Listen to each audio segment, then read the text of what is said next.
the trouble they began.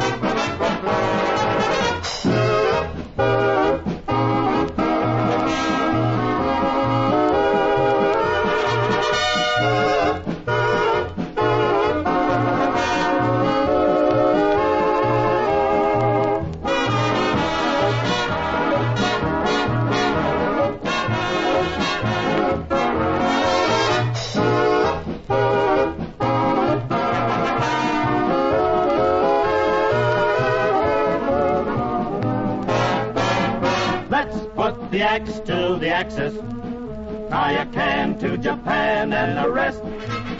Oh, let's get real nasty to Nazis.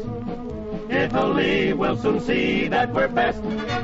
There is no doubt about the fact we'll never stop until we will, like always, land on top. So let's put the axe to the axis and teach them not to pick on a process.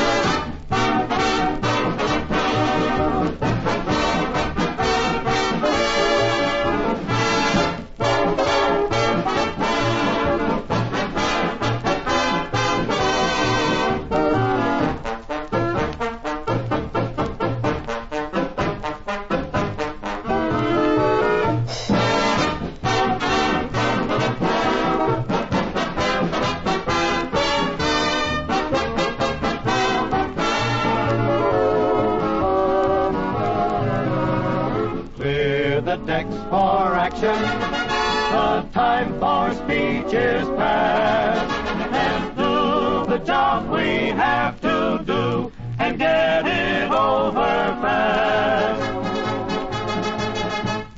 Let's put the axe to the axis, let them know that their show is all through. Oh, let's put the axe to the axis, lend a hand to the land we love true. With all our might, we'll fight, because we know we're right. And then, again, the future will be bright. So let's put the axe to the axis and finish up the trouble they began.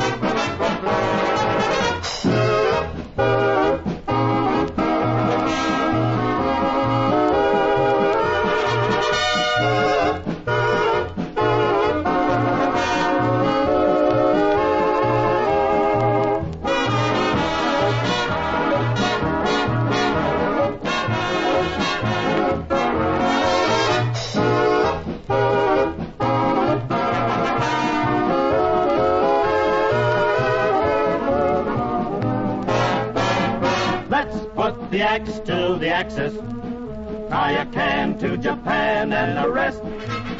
Oh, let's get real nasty to Nazis. Italy will soon see that we're best. There is no doubt about the fact we'll never stop until we will, like always, land on top. So let's put the axe to the axis and teach them not to pick on a process.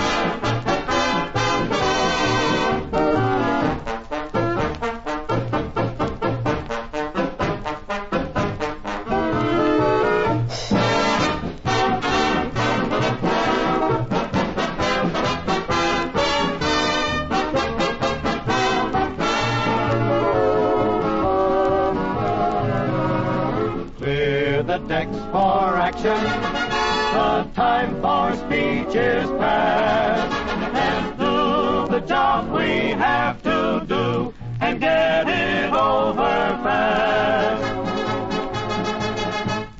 Let's put the axe to the axis, let them know that their show is all through. Oh, let's put the axe to the axis, lend a hand to the land we love true.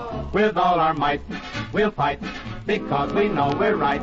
And then, again, the future will be bright. So let's put the axe to the axis and finish up the trouble they began.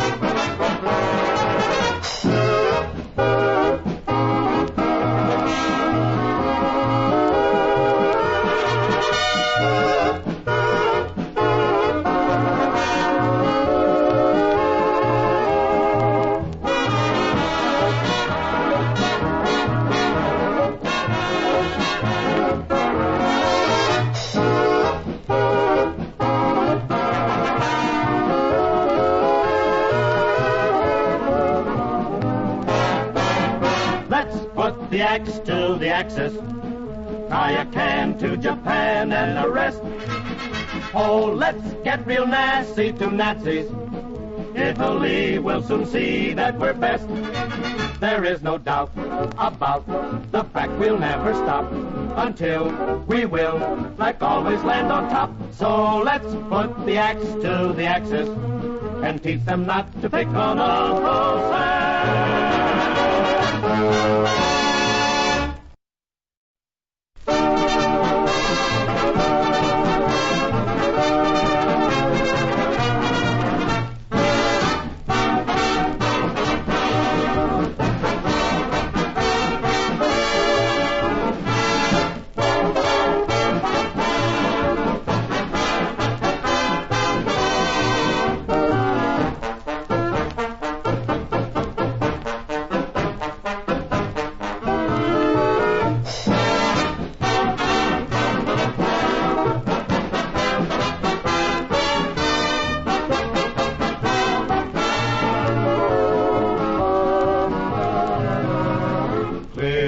Decks for action, the time for speech is past, and do the job we have to do, and get it over fast.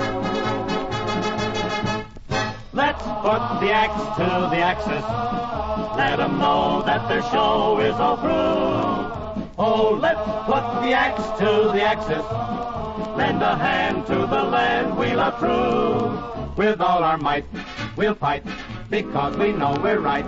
And then, again, the future will be bright. So let's put the axe to the axis and finish up the trouble they began.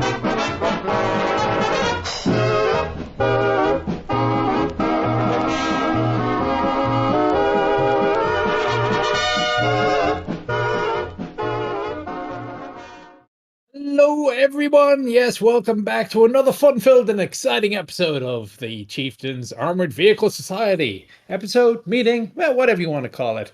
So we have had a couple of chats with Harry Yide. We covered his book, The Infantry's Armor and The Tank Killers.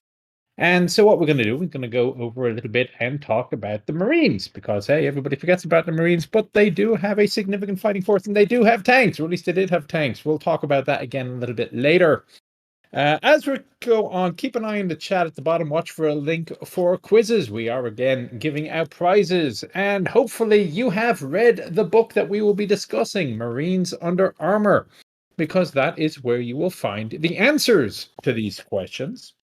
Amongst the prizes, you will find we'll be giving away copies of Armoured Champion, because that will be the next book that we will be covered by Steve Zaloga.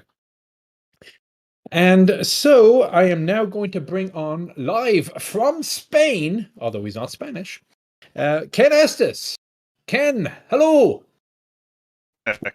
Glad to be here.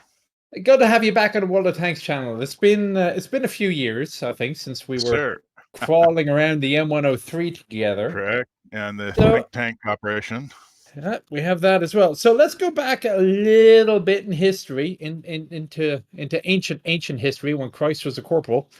And a very, very young babby, Ken Estes, decides he's going to join the Marines. What happened? Well, I didn't want to be called Ensign Estes, would you? Your point. and it took only I started out as a lieutenant, and it only took 3 years to make captain. In the Navy, it'd take 20 years to make captain and get command of a bucket. So I'd spent 4 years at the academy, and I said I want to go out and see some action, be in charge for a while, be responsible for something. So that's what took me into the Corps. And did you choose tanks, or was tanks chosen for you? No, that all happens at the basic school. The Marine Corps takes officers out of all sources: OCS, the ROTCs, and the universities, and the service academies, including inter-service transfers from West Point, and occasionally the Air Academy.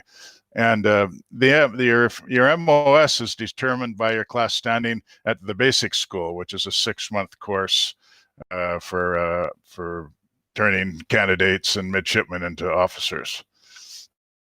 So you ranked high enough to get tanks, or low enough to get tanks? I was damned lucky, because in the end they turned out I finished 69th in the class of 250. I was proud of that, because I was class of 69 at Navy. Just for an aside, but they published Octfield 18 together, the tankers and the Amtrackers, and it was alphabetical list. Every other guy was an Amtracker. That's how close it came to disaster. Interesting. So you go on, you spend a number of years in tanks, and then you decide one day that you want to write a book about Marine tanks. How did you come up with that decision, and why wasn't it done earlier? Well, as I'll explain when we start, there's all these questions you have about what's this all about? Why, the when, the who, the how, and the where. And there's also another important thing to ask, and that's, what the hell were they thinking of when they did X, Y, Z? And that struck my curiosity. I resolved to find out someday why the hell we do things the way we do. And that's an a never-ending quest, as you know. That might as well look for the Holy Grail. That actually does kind of seem to link in quickly with slide 1 of your presentation. We're going to do this a little bit like Harry. So what we're going to do is Kenneth provided us with a presentation which will guide us through the history of armored vehicles in the Marine Corps. And we're going to take this in phases, and every now and then we're going to put a pause and take questions from the audience. And then we're going to continue on, and then we'll take more questions from the audience, and so on until we get to modern times. And I suspect that there will be 1 or 2 topics that I can anticipate will come up. So let's go back then to the very first Marine armor. Take it away, Ken. Okay. Well, as I said, the basic question. We can go to the next slide. Thank you. But these are the, if you're a historian, these are the typical questions you deal with. And what the hell was going through their minds is another matter. The photograph, by the way, is B Company's 2nd Tank Battalion offloading at the docks of Samoa. We were, after Pearl Harbor, we worried about the security of Samoa, and sent 2 Marine brigades there before we did anything else, and the tanks went along with them, a tank company with each brigade. Next slide. But here's our basic outline. We really started out from nothing in a very experimental situation, and gradually figured out that we didn't want to prepare for World War I again. We wanted to do something a little more concrete, and Navy meeting our requirements to the Navy at the same time for ships detachments and guarding naval bases. And then we thought there was an opening in amphibious warfare for the Marine Corps, and that became our mem for the most of the 20th century, of course. But so the Marines in World War I, they didn't have any great armor experience per se. I mean, did the Marine Corps World War I experience affect the thinking behind armor? Sure, at the time? Marine Corps, correct. The Marines sent 4 4 regiments to Europe, 2 of which got turned into stevedores, and the other 2 went into the 5th Marine Brigade, which fought as part of the Army's 2nd Infantry Division, the Indian Division. And that's where we fought the epic engagements at Bella Wood, went on to the Mont Blanc and the Somme, and the other engagements of the 2nd Division. With the 2nd Division, of course, there were tanks, Army tanks and French Army tanks, and Marine Corps officers and men had some experience with tanks, but there was not a lot of close coordination in those days. It turned out, though, that when we decided we wanted to be an amphibious force and not just policing up places like Nicaragua and Dominican Republic to make sure that they were carrying out the desires of United Fruit Company and the Banana Belt and so forth. So amphibious warfare has this unique problem of starting out with 0 firepower when the first man touches down on the beach. Because when you're implying here that amphibious warfare was not a thing in the Marines. I mean, sorry, I should say opposed landings perhaps was not a thing in the Marines prior to World War One. Not at all. We did some unopposed landings at Veracruz, and of course a Marine battalion accompanied the Army all the way to Mexico City in the Mexican War, and but other than that, Marines formed parts of Marine detachments on ships, which would occasionally be used for naval expeditions, but that was purely ad hoc. We were soldiers of the sea and mainly the Navy's chief police force, and I always like to point out that our main mission was to protect Navy officers from their own men. But anyway, after World War I, we had a taste of being a second land army, and we didn't think the Army was going to be welcoming us into any future expeditions for some time. So in 1920, we embarked on our quest for a new mission, which was amphibious warfare. So the main problem of the amphibious landing is the poor soul that is on the first boat that touches the beach, goes down the ramp, he's got his rifle, and that is the sum total of firepower of the entire landing force at that point in time. So overcoming the disadvantage of being first on the beach in terms of firepower was one of the obvious solutions was to look at the tank. The tank had supported the infantry. We can go to another slide, I think.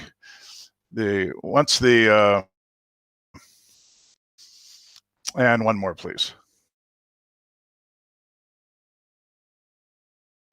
So we knew that tanks had supported the infantry well in the Great War, and it made sense to us that they would equally support the landing force. And it would be very important to get the tank to the beach as soon as possible in the general movement of ship to shore. That meant we needed to have something that was rather light and agile. We first looked at the armored car. Pictured in the slide there is the King armored car. The only reason we got into it initially in 1916 was because the Army was going to the Mexican frontier to reinforce it against Pancho Villa and the other problems that existed down there. And we'd heard that the Army was going to take about 150 armored cars with it. Their number turns out to be much less than that, but we got curious about armored cars, and we got Franklin Roosevelt, then the Assistant Secretary of the Navy, to sign off for $10,000 to buy 2 armored cars for those crazy Marines to play with. And so that was the beginning of our exploration of armored fighting vehicles. So it wasn't so much it was designed to meet a doctrinal need. It was more like, hey, this thing exists. What can we do with it?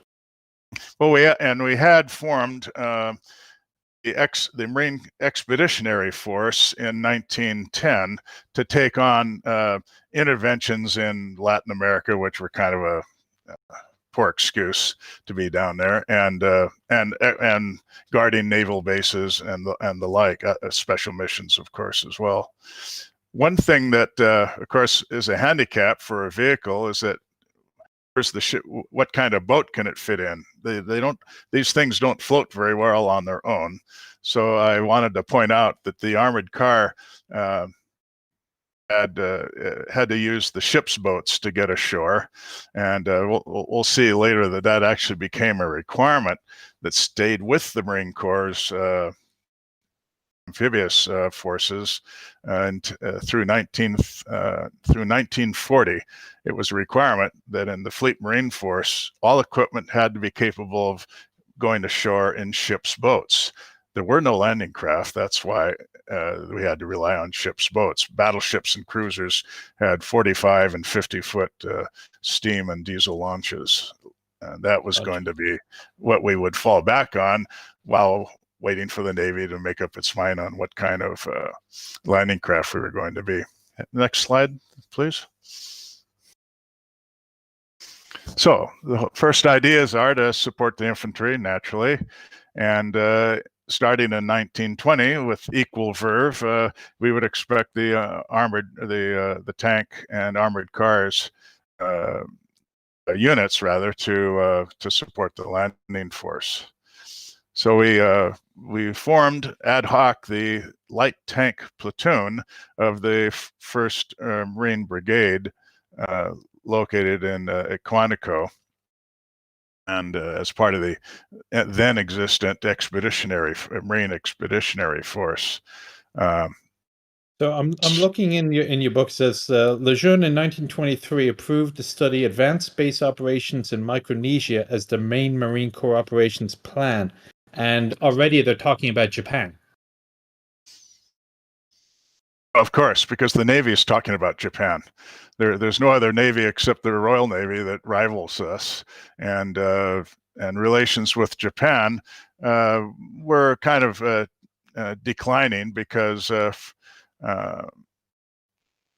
had the victorious allies of World War I pushed back on the Japanese intention of acquiring all the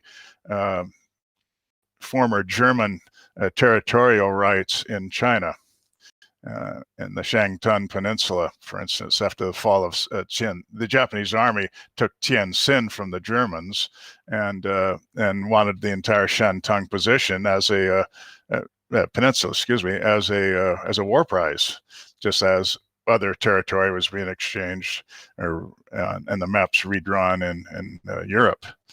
But this was rejected by the victorious allies, and so that contributed to the decline of relations. And so the U.S. Navy foresaw Japan as the only possible competitor and future opponent. So they were already doing studies and war games at the Naval War College, and the Marine Corps was just following pat with trying to figure out what the Corps would do in case of a naval campaign stretching across the 10,000 miles of the Pacific.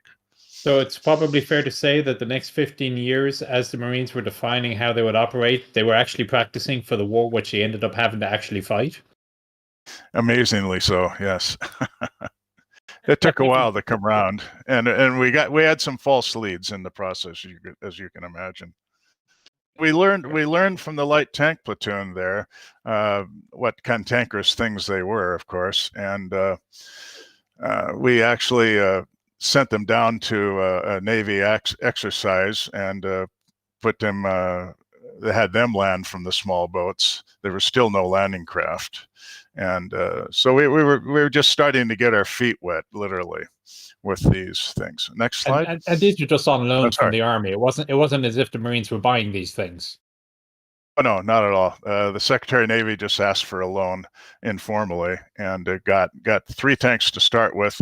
It ended up being a total of 9 acquired on a loan basis, and they were finally up for a scrap auction in 1938. Hey, For Dino, the one slide of them. just gone blank. There we go. Sorry. Sorry, the slideshow had gone blank for some reason. Okay. So the theory is by 1930, we're thinking of dropping the Expeditionary Force label and becoming the Fleet Marine Force, with the primary mission of seizing advanced naval bases and then guarding them against naval campaigns, offensive campaigns of the other side. So lack of landing craft, of course, was critical. We need the tanks ashore as soon as possible. Our studies had shown, and that was the only doctrine we had, was to have light tanks that would land early waves of the landing force and overcome the beach defenses, which we had imagined would be simply dug-in machine guns, as were encountered on World War I field fortifications. We had no idea what was going to happen when the Japanese turned their minds to fortifying Pacific Islands. That was way in the future. Was there any coordination with naval gunfire support by this point, or was it just beyond technological capability? Virtually unknown. You're talking about, first of all, I have to solve the radio problems, the communication problems. No frequency netting or anything like that, and it was imagined that the ships would close in and use direct fire to take out easily recognizable targets, which was far from what was encountered, as we all know. And if the boats weren't enough of a limitation, the standard crane on the Navy transports were only capable of lifting 5 or 6 tons. So we're really talking about a very small tank to start with. Next slide.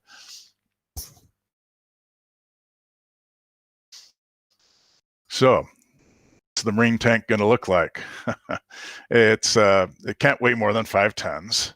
The Army tanks are already, or the M2 series light tanks are already at the 10,000 pound, 10,000 pound and excess limits. The landing craft are scarce, so with those limited resources, it's clear that we're going to have to look for a very light tank in the light tank category. That's what takes us to the Marmon Harrington Company, which had specialized in all-wheel drive trucks into the 1930s, and Colonel Harrington, an Army colonel or ex-Army colonel, had the idea of starting tanks for countries that didn't have any. And so the Marine tank would be this particular. Let's go to the next slide, I guess.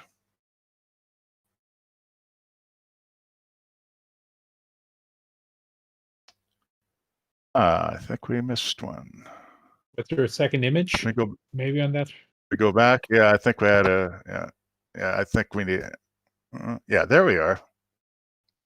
Right. So here is the.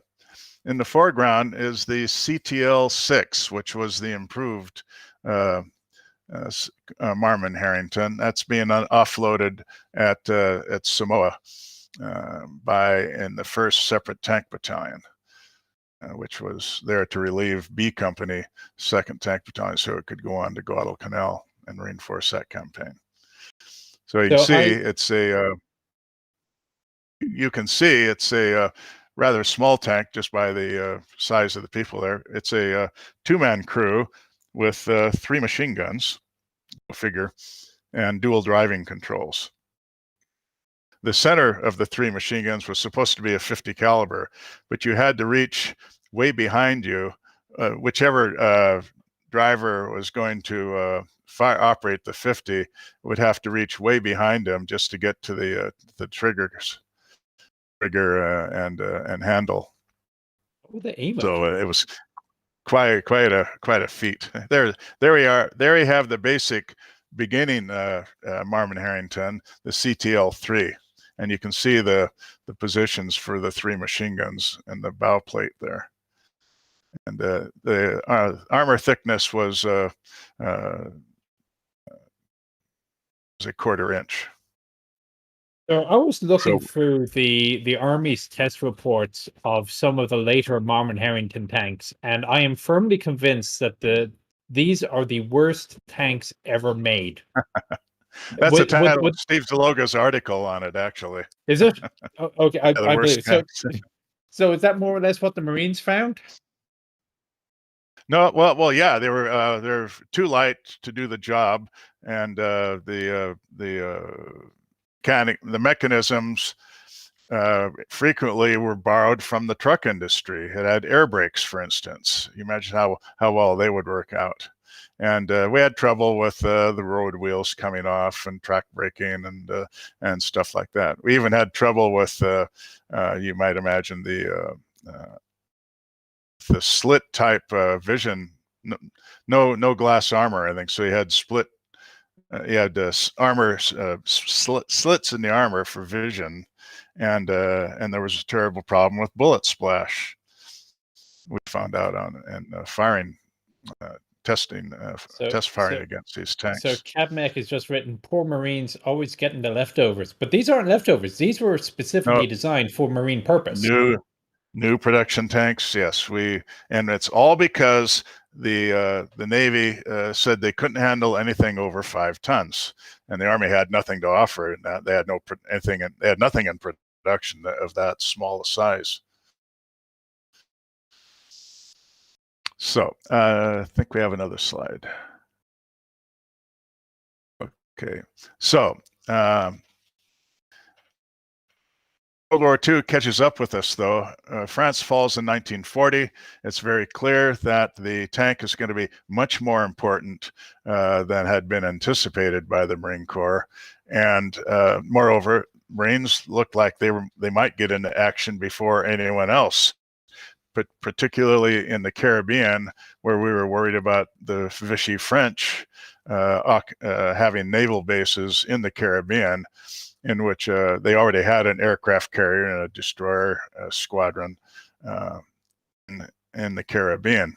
And we were worried about that. And only the Marine Corps could be considered remotely prepared to go down and clean them and occupy that potential danger area. So we realized that the Marmon Harrington production was very limited. Only about 25 tanks in all were delivered, and the president Roosevelt again now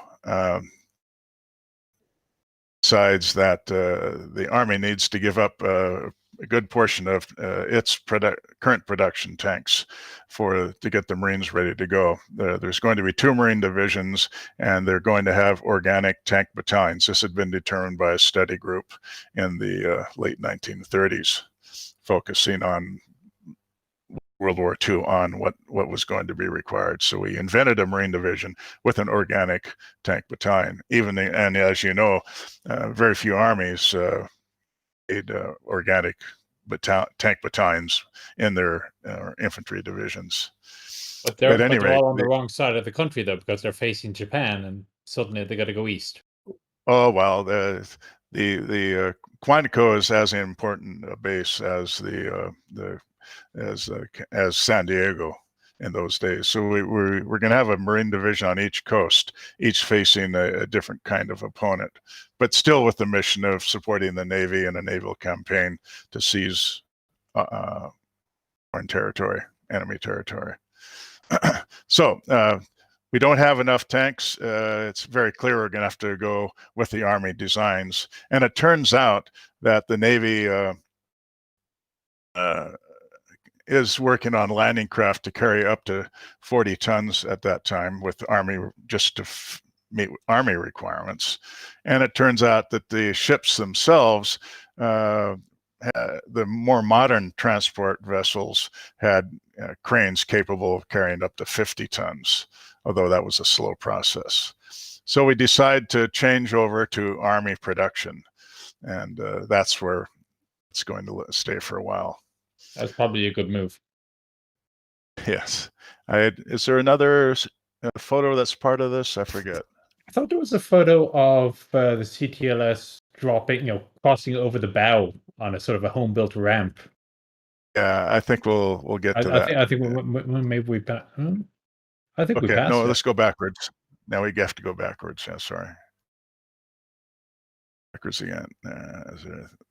Is there anything that? And no photo. It was like slide 8, images 1 and 2. There you go. There we go. There we are. There's the Marmon Harrington coming off a Navy, not the Higgins boat, that's later, but this is the Navy Type 2 landing craft in Calibra. Now you get a good idea of the size of the little tankette is what it really is. No turret, the ball-mounted machine guns in the bow, and 2 drivers. We thought this was better than having an Army light tank, only one of which could be carried by a landing craft. And we would have 2 tanks per landing craft by using the Marmon Harrington. You got a second picture there, Dino? There you go. There is. And this is another curiosity we had to deal with. Since there were so few Navy landing craft, as I mentioned earlier, it was an obligation of equipment design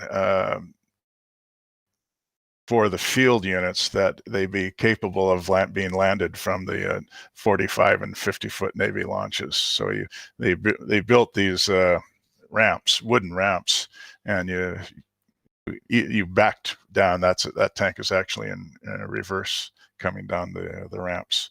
So you imagine doing that under fire. This is not exactly the concept we had at all. So we're not doing, there's no progress so far, just experimentation. Thanks. Is there another one? I forget. I don't think on that page. I think that's it. Let's go on. All right. So before we get to Pearl Harbor, then let's have a quick chat, quick look to see if there's any questions that's been answered. Gustav, hello, greetings, Brazil. What happened to those officers who favored the Marmon Harrington in World War II? So the Marmon Harrington was a bad move. What happened to the people who chose it? Well, one of them became the senior general of the Fleet Marine Force Pacific, the famous and cantankerous General Holland M. Smith. He's the one that observed that you get 2 tanks for one landing craft instead of just 1, because all we were worried about was beach defenses, which we conceived would be nothing more than machine gun nests, such as they had faced in World War I. So the CTL-3 would resist rifle caliber machine gun fire and suffice to neutralize the beach defenses. So if we have to do these landings, that was the best trick, to get lots of these little tanks to run around like crazy and mop up. Ray Brindos. We actually had these ideas. Yeah, Ray Brindos. Back to what the hell did they think they were doing at the time? Okay, so Ray Brindos sends greetings, if you know him. Scrolling down. No, it looks like the pre-war stuff isn't generating many questions. Mr. Del Fox says it looks like the Marmon Harrington is a small tank and can get cramped. That seems fair. It was a small tank. Okay, well, let's go on then to 1942 there. This slide. Just 2 guys sitting side by side, though, so he had no place to go. That's true. So war comes, and we have acquired about 200 Army light tanks. We can go backwards to one. There's which has the Army M2A4. There you go. That's it. This is the A company of 2nd Tank Battalion, which sent it was in the California Brigade. It had to send that tank company with a Marine brigade built around the 6th Marine Regiment to Iceland to relieve the British garrison there as part of our non-belligerent assistance to the Allies. So the Marine Corps actually becomes the first to send forces out of the United States to reinforce our allies, in this case, releasing a British garrison for other uses. These tanks are M2A4s, a little bit, about a ton and a half lighter than the subsequent M3 light tank with which we're mostly familiar. It had the same 37 millimeter and lots of 30 calibers, and fit on the landing craft very well. Thank you. Okay, next.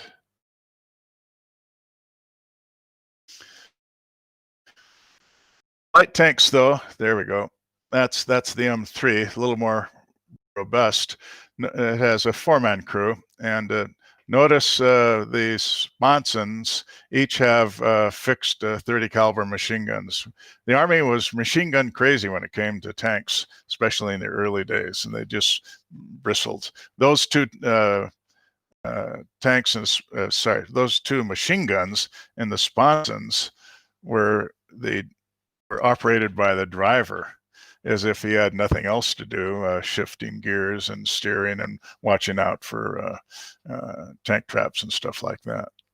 Anyway, the M3 medium was just as bad. Well, we didn't touch that one. we don't want to. We actually have our own medium tank, a Marmon Harrington, with two 50 caliber machine guns in a turret, no less, and still with the 3 machine guns up front for the 2 drivers to operate. But our initial doctrine, the first stage at which we can say we had a doctrine, was that the light tanks would be landed first because they were the easiest to get off the transports and into the landing craft. Remember that's going to be done by a crane. There are no dock landing ships yet. And so these light tanks, as pictured here, would come ashore first, and then a larger light tank would be introduced to continue the operation ashore, exploiting success or counterattacking enemy tanks that showed up. They would be more robust, better armored, and so forth. And we only have 5 50 caliber armed Marmon Harringtons to do that role so far. We're still dealing with the light tanks. These are light tanks on Okinawa here. The M2A4 is in lead, M3 is following. So question from Cynicomatic. So the Marines land, is it their intent, or is it the doctrine that the Marines will carry out the entirety of the combat after the landing, or was it just that they'd make the breachhead, their specialty, and then hand it over to the Army to do the actual main combat? No one was thinking on that scale where the Marines would simply take a beachhead and then wait for for a larger force to come through. We are, in fact, in 1940 to 42, doing joint training on both the east and west coasts with neighboring Army divisions. For instance, the 3rd Infantry Division, which plays a big role in the Casablanca landing in 1942, is partnered with the 1st Marine Division for training in North Carolina on the beaches and the local Navy shipping from Norfolk. And of course, 1st Marine Division goes on to Guadalcanal, and they ironically land on their respective objectives on approximately in the first week of November. Very synchronized. It's like we almost planned it that way. So we are training the Army to do its own amphibious landings and sharing knowledge and experiences on joint maneuvers. That extends through 1942. Before we leave the Marmon Harringtons, Ed wants to know, do any of them still survive? I know there's a couple of CTMSs that, the big ones that the Marines didn't have, but do any of the Marine Marmon Harringtons still exist? I found one. Unfortunately, they all went to Samoa, the CTL3s and the CTL3 TBMs, and probably got scrapped there. But for some reason, there was one left behind in California. A retired chief petty officer in 1948 was looking around for all kinds of surplus junk that he knew he'd be able to hire out to the studios making very popular World War II movies. And this guy actually acquired a Marvin Harrington, and you can see it in various movies. It's used in the Battle of Midway. It has a brief episode as a mocked up as a Japanese tank in the Philippines, as a part of the prelude to the Battle of Midway. Where does it live now? I'll get to that. Sorry, it's in the military museum. It's in the American Military Museum, and outside of LA, between LA and San Bernardino. I'd have to think about it to come up. It's okay. Well, I can't remember the small town. Let's go back to 1942, and they've got it. So 1942, then we find the light tank. Just can't cut it because the defenses are far greater than we had imagined when we went on this venture to acquire tanks in the Marine Corps. And in the first landings in Guadalcanal, for instance, were largely undefended because the Japanese in Guadalcanal had mostly just labor troops there when we landed. But we found they were very unreliable in the jungle because, first of all, you can't see anything outside of a lot in the jungle, and the tank itself, believe it or not, is not heavy enough to crash its way through most jungle growth. And then, of course, you have the problem of limited firepower. We hadn't encountered enemy tanks at this point. That wouldn't happen until Tarawa, and only a few of them were there to play with. But the light tank, above all, lacked the ability to penetrate and destroy field fortifications, let alone too inferior to do anything with concrete pillboxes, which we encountered at Tarawa and later on in the war. So does that bring us then to the M3 gun motor carriage, the tank destroyer? The only tank destroyer experience we had was picking up the M3 gun motor carriage with the French 75 on it. We actually planned 3 tank destroyer battalions of this type, because at first we thought we might be going to war in the Atlantic. We were talking about, the Navy was talking about landing in the Azores sometime in 1942, and if the Germans were on the European continent, they might choose to oppose that. We didn't know when and where the Germans would stop. So we were preparing not only for a Pacific War, but for fighting the Axis in the Atlantic. And at any rate, we planned 3 tank destroyer battalions with the half-track mounted 75. Only built one, and it disbanded in the South Pacific in order to provide more troops for other things. But they wouldn't have been used for bunker busting? We hadn't encountered our first bunker yet. But when we did, it was really something. We'll get to that with Tarawa. And of course, thin armor and just just too limited was the problem of the light tank. But it was all we had, and we continued to fight with it. And as long as the Japanese were not themselves armed with any particularly powerful weapons, excuse me, we were content to just keep fighting with them.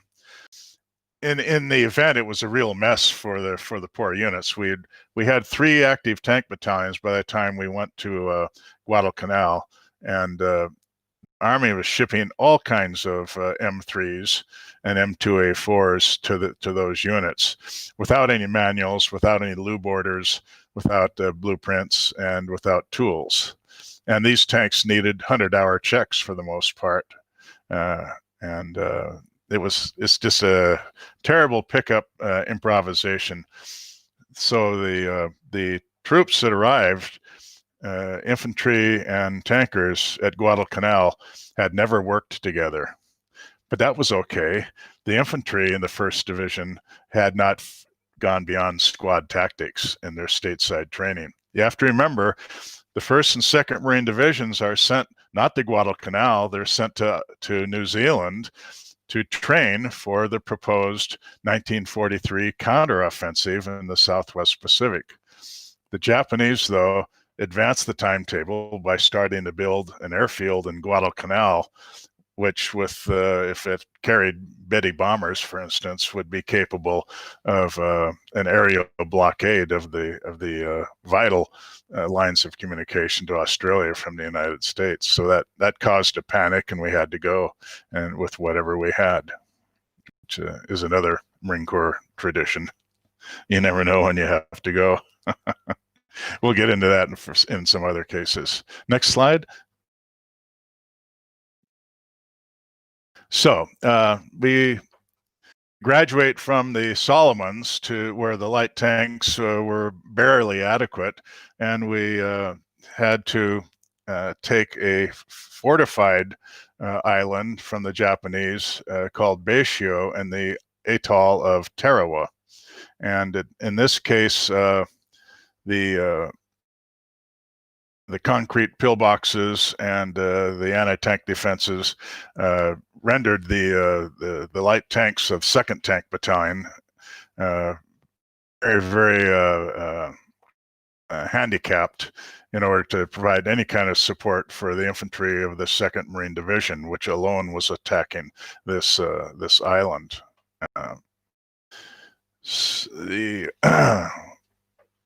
Fortunately, we had come to the conclusion that we needed that 2nd larger tank that the original doctrine had called for to proceed inland and deal with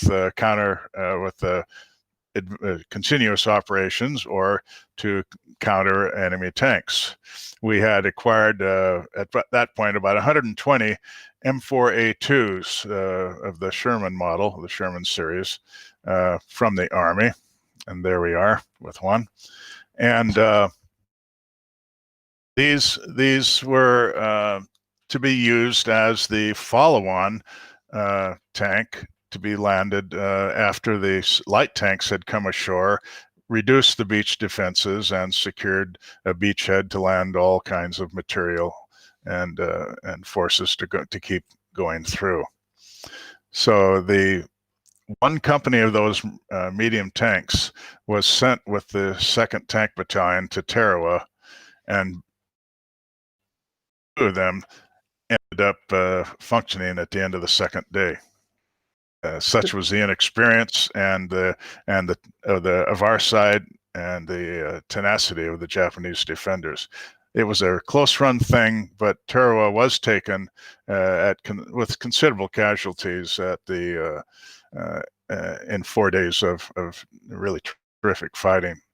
But with the M4A2 medium tank, we had the 75 millimeter gun, which couldn't necessarily destroy a coconut or concrete pillbox at any range. But if you drove it up and stuck the tube into the gun, the embrasure, thank you, and pulled the trigger, that they usually bailed out and could be cut down by the accompanying infantry.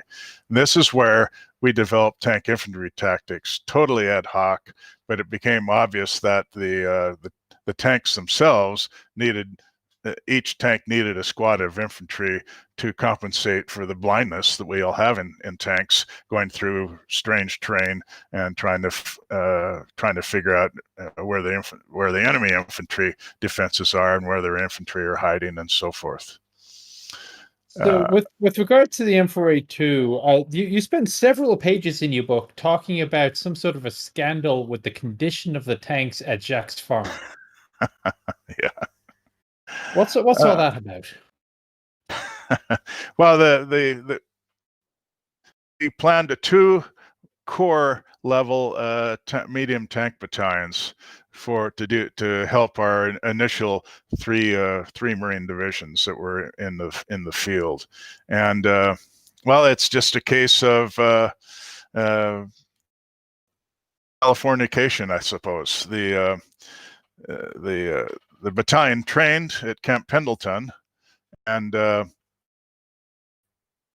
kind of had free run of the base in the town, and they like to drink a lot, and they like to go off base and do other pursuits, let's say, and they weren't well disciplined. The officers, with one or two exceptions, turned out to be a little bit slack, and there was we had 128 M4A2 tanks available for the battalion, the first battalion that first and only battalion that would be brought up this way as a medium tank battalion, and they used all the 168 tanks for their training, never bothering to maintain them. If you had twice as many tanks as you needed, why bother to perform maintenance on them? You just get another one. So that was the basic beef, and the ensuing investigation turned up what a bunch of lackadaisical characters these the particular from the commanding officer on down that they turned out to be. So the image that was quite a bit of a scandal.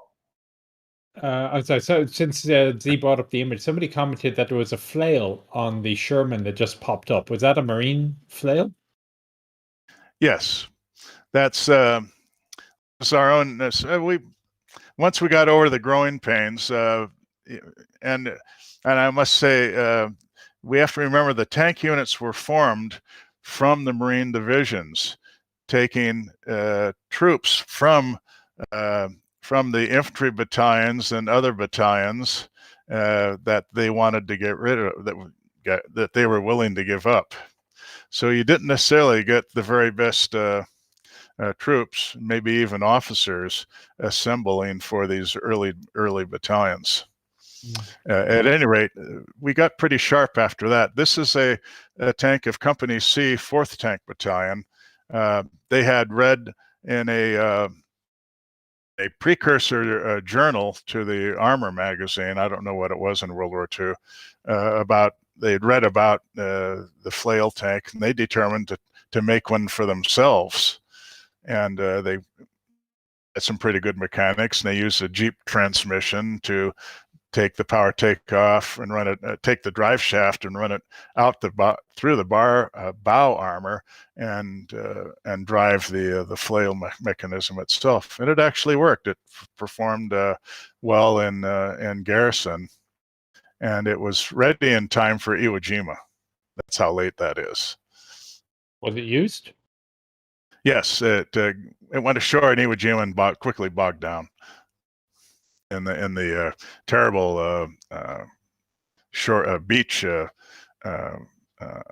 terrain, which was of course volcanic ash. Okay, well, let's talk about the diesel. Okay. The reason we got the M2A4, sorry, M4A2 medium tank, it was a twin diesel tank, exceptional to the other M4 series, and it spawned a lot of rumors about why the Marine Corps would operate the M4A2, and for years the old salts would tell me and my peers in the Marine tank units that it was because it used the same fuel as Navy landing craft, and so fuel would not be a problem, and a host of other things. Well, it turned out once I did my research for this book, I found that was a total myth. The problem was in the real fight was to get tanks out of the Army, and the Army, of course, was busy trying to take care of itself and face the difficulties of Lend-Lease and the demands of the British and others, and especially the Russians. Now that we're in the war, so the International Tank Committee decides what to do, how to allocate all the M4 series, the M4A1, the diesel A2, and the A3 with the GAA engine, and the A1 had the aircraft engine, the Wright engine, and then there was the M4A4, which had the famous five bank Chrysler 5-bank. At any rate, it turns out that the Army, you'll recall about this time, decreed that it would not take diesel-powered equipment to Europe. Excuse me. Because they wanted to minimize the logistic drag of having to provide two fuels at the same time. There was an exception made, obviously, for the T-10 or the M10 tank destroyer, and a few others. So it turns out the M4A2 had no other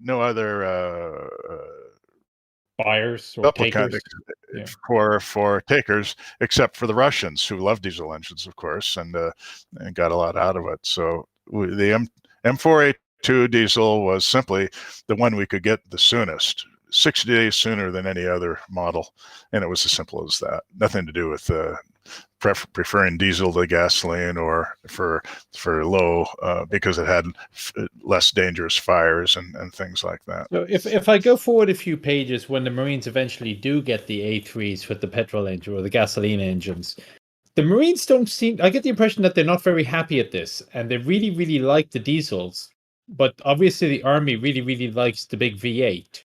So how do you sort of square that circle? Who was right?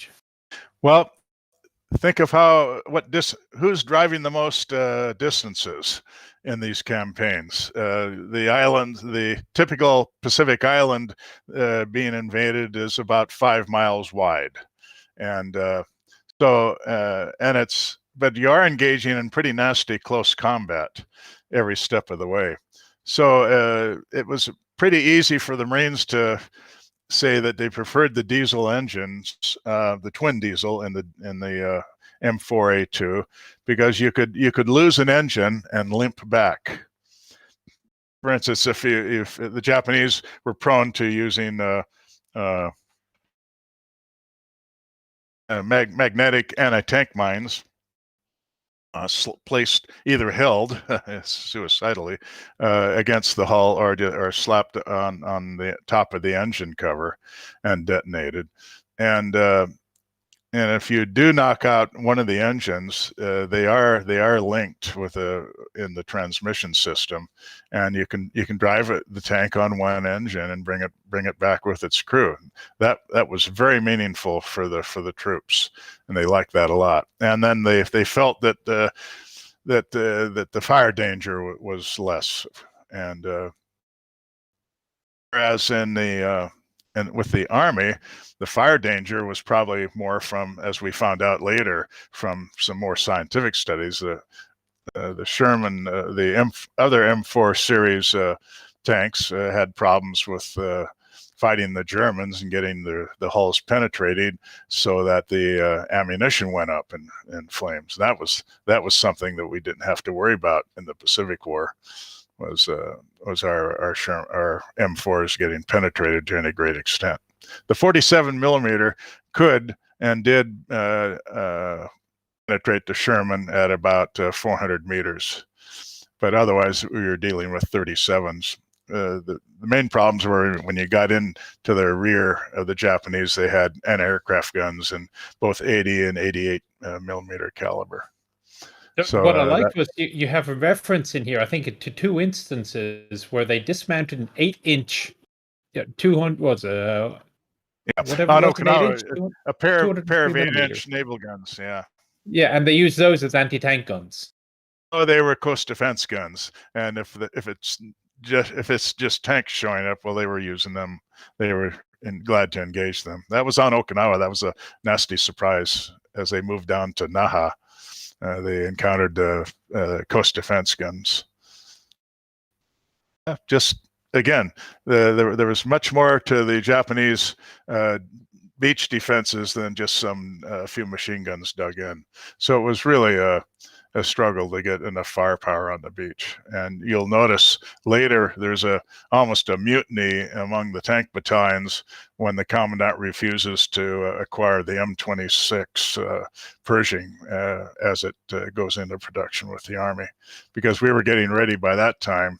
We were planning the invasion of Japan at that time, and having seen what Okinawa and Iwo Jima were like, we really wanted to go to the 90 millimeter and with a much heavier armor package.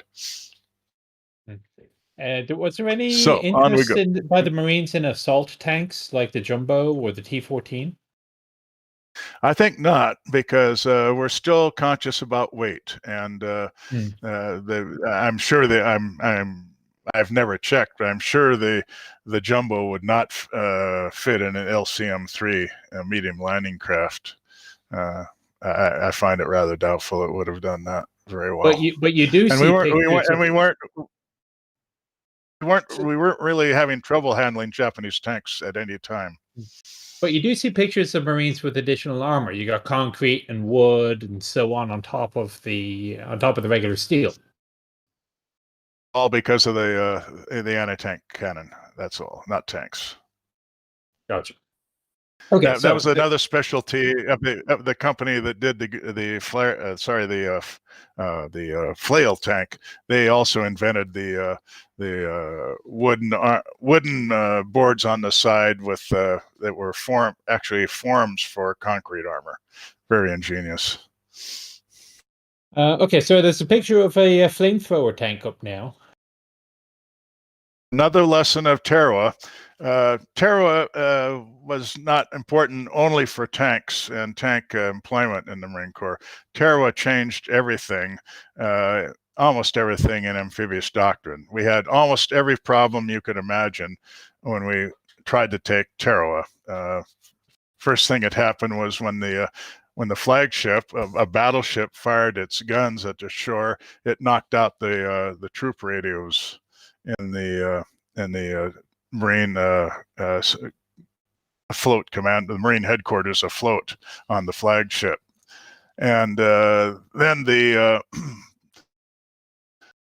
you then had problems with the tank being able to get ashore and communicate with the infantry and the supply the supply corps issue radios still did not mesh between the tanks and the infantry in frequencies. So having tank infantry coordination, having good communications in general was a real problem. And then of course the nature of the defenses had taken a big jump. They did have a few 8-inch guns at Tarawa, but most of them were the 5-inch and 6-inch caliber, which is tough enough stuff. But the pillboxes, the concrete pillboxes, and especially the coconut log pillboxes blended into the sand and palm tree and grass terrain very, very well, and they were and even when you found them, they were difficult to take out. So we had a number of issues issues to take care of. And the flamethrower became pretty much a #1 cause. We had to find a way to use the flame weapons. The infantry flame weapons worked well, but they didn't have the capacity and the range actually to make it an ideal weapon. So, and the tanks actually supported the infantry primarily by shooting up the apertures of the pillboxes to allow them to get close with their own hand charges and grenades and portable flamethrowers. It took us a while to find an efficient flame gun and then figure out a way to match it with a tank. This particular tank is the first flame tank on the M4 chassis, and it was the H1 flame tank. Has a much longer acronym designation than that. At any rate, its first action was here on Iwo Jima, which tells you how long it took to get an effective flame tank. But once it was proven, it was a big success. The complaints about the first one were that you had to use the flame tube took up too much room, and you couldn't have you could no longer have the 75 millimeter gun, which you also wanted, and the plumbing of the flame system didn't allow you 360-degree traverse to the gun. This was corrected by the time we went to Okinawa, and we now had a coax 75 millimeter gun, if you will, and not complete, but almost total 360-degree traverse. And the Marine Corps never lost its interest in flame tanks. The Army did, and but we kept our flame tanks in service until 1972. And those were the M67s. So. Yeah, exactly. M67 flame tank on the M48 chassis. We kept the Sherman flame tanks until 1958 in Okinawa, which was kind of always at the end of the logistics line. Were they used in Korea? Yes. Yeah, we take to Korea. We take the M26 and the flame tank. We'll get to that one. Okay. So next. Okay, well, let's take a pause then, and we'll have a quick look at some of the other questions. Welk wants to know, so when we had the machine gun armed tanks, were they mainly for suppressive purposes that that pinned down the enemy machine guns and allowed the riflemen to do their job, or were they expected to destroy the defenses themselves? Well, the first Marmon Harringtons were meant to carry the 50 caliber machine gun as the center of the three front bow machine guns. And the 50 caliber, we have to remember, was the primary American anti-tank weapon of the 1930s. We had no 37 millimeter, and the French 75s were considered artillery pieces, and too bulky to be anti-tank weapons. So the 50 caliber, we have to remember, would penetrate almost any tank in service until 1940, and it was very difficult and unwieldy in the Marmon Harrington. So the Marmon Harrington ended up in service with the three 30 caliber machine guns. Its use was simply to neutralize again machine gun nests for the infantry to storm then with ease. They're not considered weapons seriously to destroy material or emplacements. Jeff Beeler, when was the last Marine use of the M3 Light? Well, let's see. On Tarawa, the 2nd Tank Battalion landed all M3s. It had one company loaned from the 1st Corps medium tank battalion, the one that had those disciplinary problems at Pendleton, did quite well. Did they move to the M5? So we did equip. Yes, we had 5 at the time that we started. We discovered we needed to go to an all medium force. We had 500 light tanks M5 on order from the Army. These equipped the additional battalions, 3rd and 4th Tank Battalion, that were just coming online in 1943. So we had a hybrid tank battalion in early 44, which had 2 companies of M5s and 1 company of M4A2 mediums.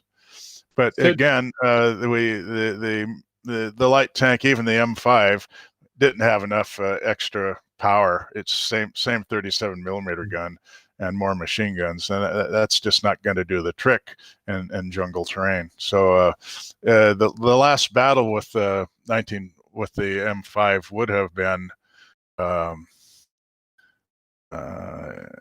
Roy Namur in the Kwajalein campaign.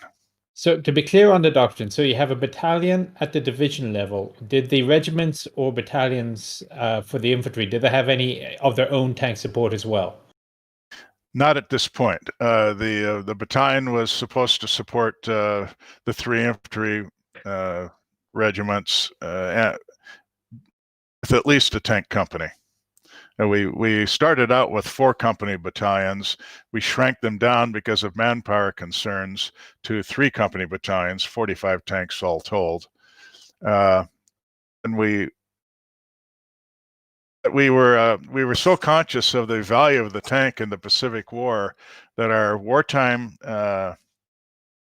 Marine Division in 1950, at the time of the Korean War, had a single platoon attached to the anti-tank weapons company of the Marine Regiment. So Marine regiments in the Korean War have their own tank platoon. Now they don't have maintenance for it, though, which means the local tank battalion, your friendly neighborhood tank battalion, gets the task of training the crews and handling all the maintenance support. But we do add the weapons company of the Marine Regiment in the Korean War has a tank platoon organic, and it also has 90 millimeter anti-tank guns, one of the rare employments of that particular weapon. I see Alan Vikas is with us. So he's a recent he recently joined the Marines as an officer. He was going to go to tank school around now. Apparently, that has now been nixed for him. We'll come to that later on. I'm sure we will. There's plenty.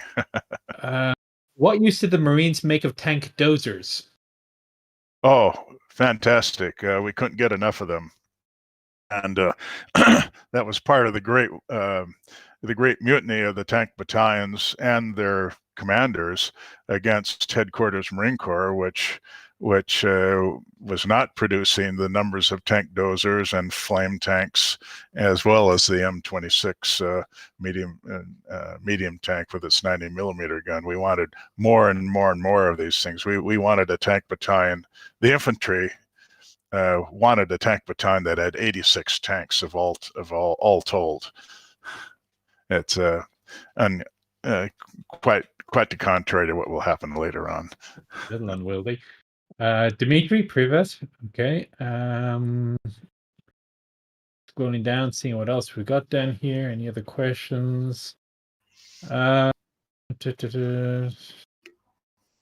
Conscious when you were saying that the Marines were still conscious of weight when it comes to the jumbo. William suggests that the M103 would take exception to that statement. Yes. Well, I think we'll come back to that in a little bit after Korea. Although, don't forget the M103 was the lightest of the heavy tanks, of the heavy tank prototypes that the Army Ordnance played around with post-war. William Cox, we're getting a little ahead of ourselves to Korea, but the M45, the Pershing with the 105, I don't even remember seeing any pictures of that in Army service. Was it only the Marines that had those? Well, sure. The army took the 105 armed Sherman, but the M45 is the Pershing tank with a 105, isn't it? Correct. So I don't Okay, know. so It we just now took. that it comes up, I only ever remember seeing Marine ones. Yeah, we were, well, we'll see that we feel forced to take the 105 armed Sherman in 1944 in our advance orders, because the Army is no longer going to support the M4A2 and all other, and the M3, sorry, the M4A3s are all going to come off the production line with a 76 millimeter. Now, this turns out not to be the case. It's rather a hasty decision by the commandant and his staff, because the Army, in fact, continues to produce the M4A2 through the end of the war, and the Shermans of all kinds are rolling off the production lines until VJ Day, rather. Excuse me.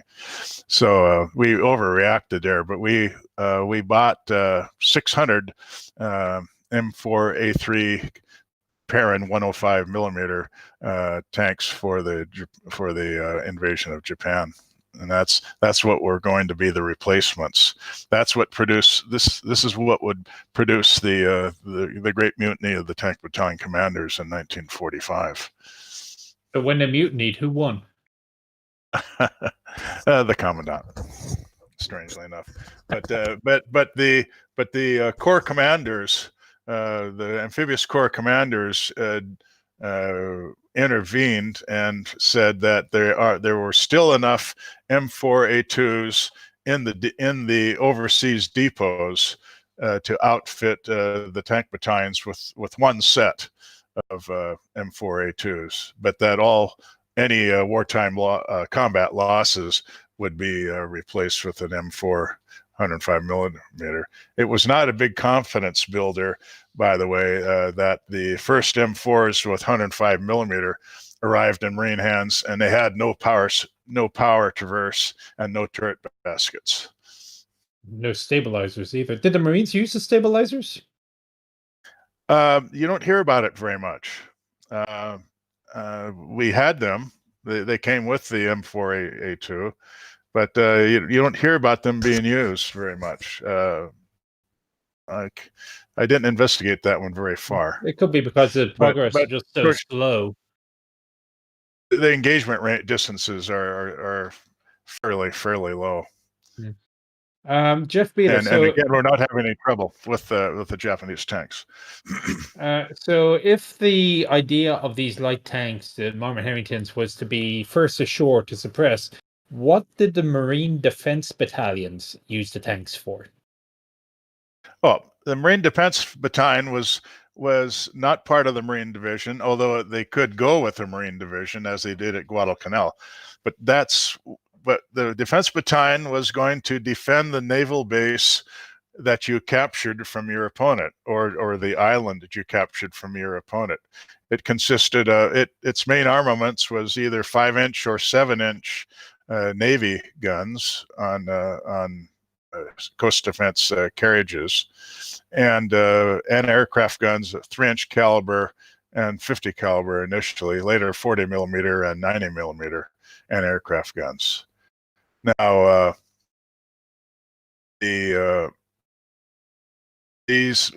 were about 25 defense battalions that were fielded, and they were considered almost as important as the Marine divisions, because these were going to protect our naval bases that were subject to Japanese attack, and also when we went forward and captured their bases, these would be the units that undertook to protect them from any counter invasion or air attack.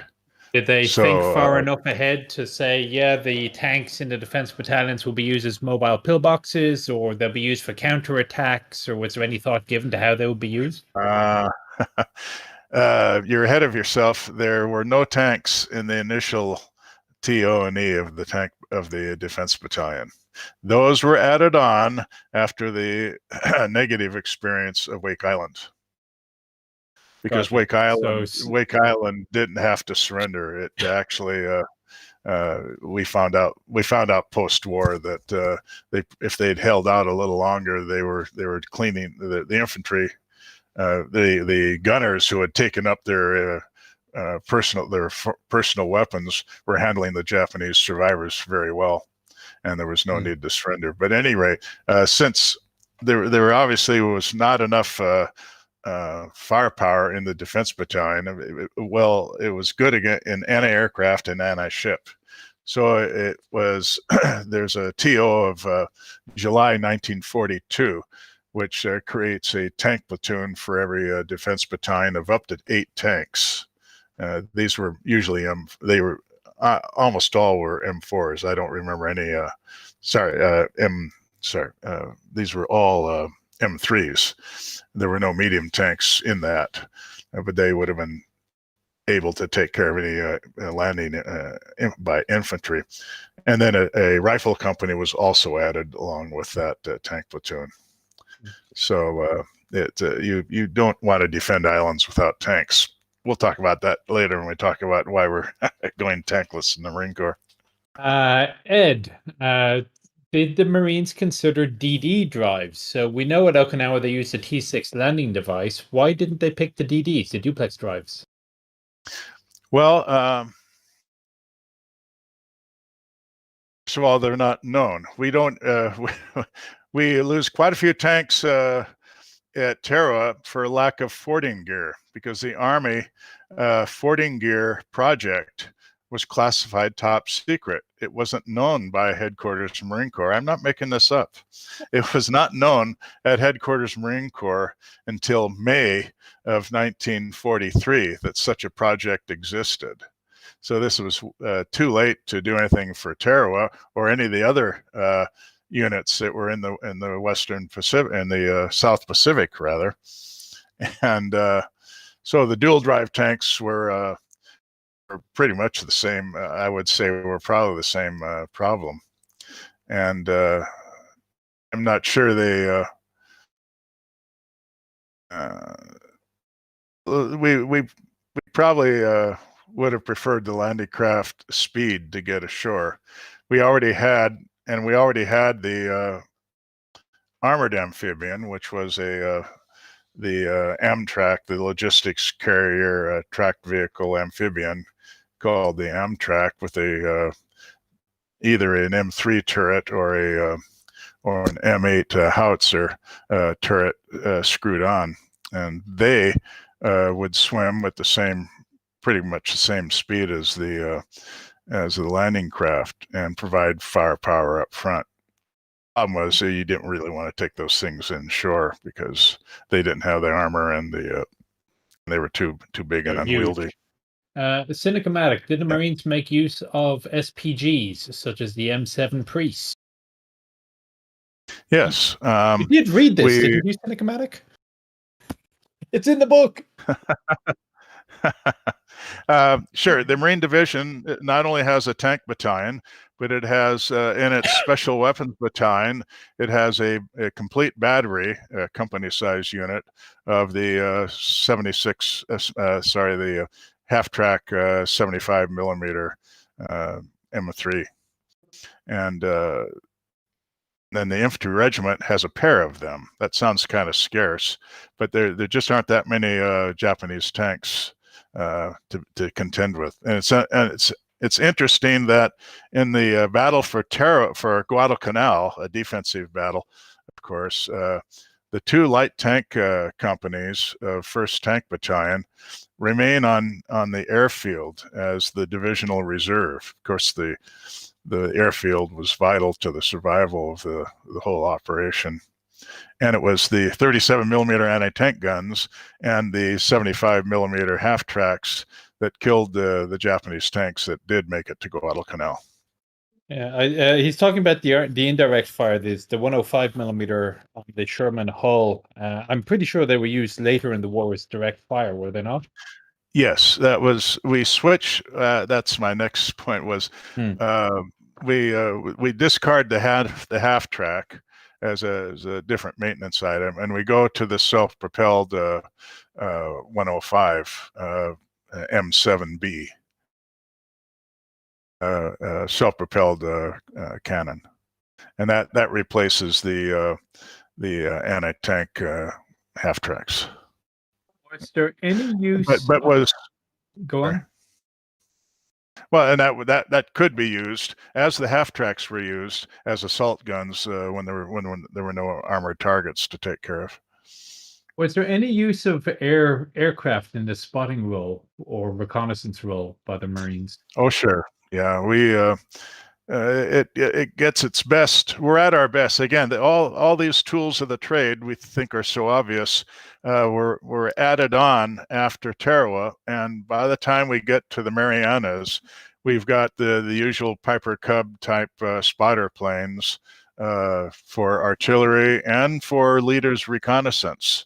For Tinian, for instance, they took the tank company commanders and gave them an aerial view of the terrain over Tinian, which gave them some good familiarity there.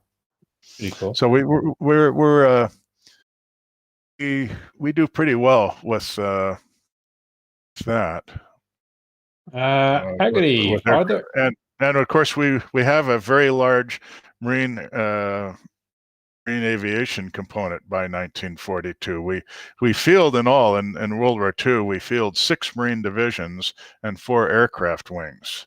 And then there are separate squadrons that mostly fly in support of the Navy of B-25s, for instance.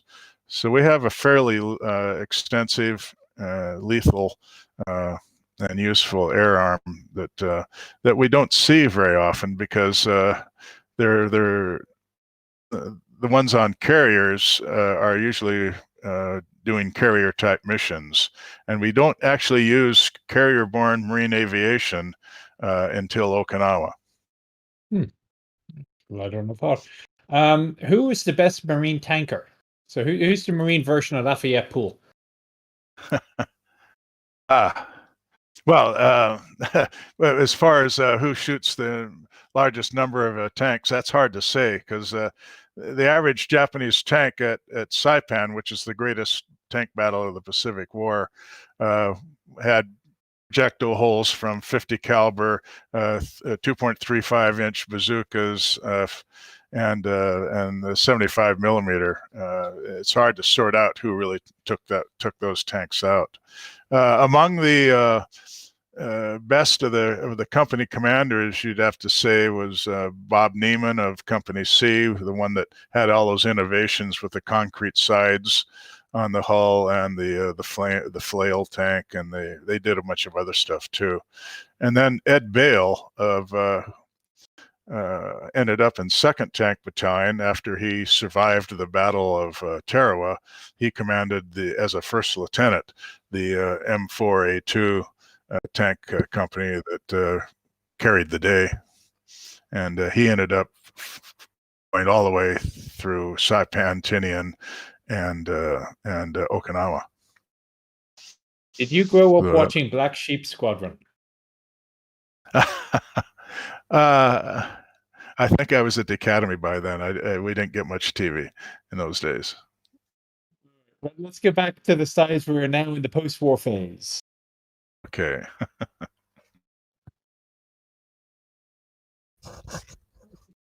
So we really have had an armored victory in World War II in the Pacific, despite starting out with some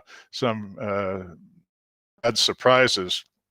By the time we are landing in the Marianas, Saipan, Tinian, and Guam, we can almost say we've perfected the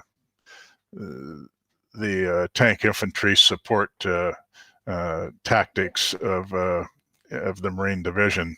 Our tanks are always go with at least a squad in close support, and that's mutual support, of course, because the tank fire brings overwhelming firepower to anything the squad discovers, and then the squad knows that they can protect the tank at all costs. We use aerial surveillance to good effect. And we have, what was I thinking of? Then we have, we've solved the problem of the radios frequencies, not days. So the Army Supply Corps had finally brought the correct radios to communicate with the infantry without sticking your head out of the hatch all the time. We also had the first tank infantry telephones that were not improvised. We used to take field telephones and just wire them, bolt them on the tail end of the tank and run comm wire up into the turret to make a ad hoc tank infantry telephone. It was so necessary, and we couldn't wait for anyone to put it in production. We didn't have them in production tanks until 1944. The flame tank, the dozer tank, and of course the improved armored amphibian are all working to great advantage by then. So we're quite content with our World War II weapons. And the final accolade we get out of our activities was at the end of the Battle of Okinawa, the commanding general of the 6th Marine Division, Lemuel Shepard, who's later a commandant at the time of the Korean War, says that if any weapon, at the end of the Okinawa campaign, he says, if any weapon can be cited as essential for this, it would have to be the tank. You don't see that very often. Due credit such as that.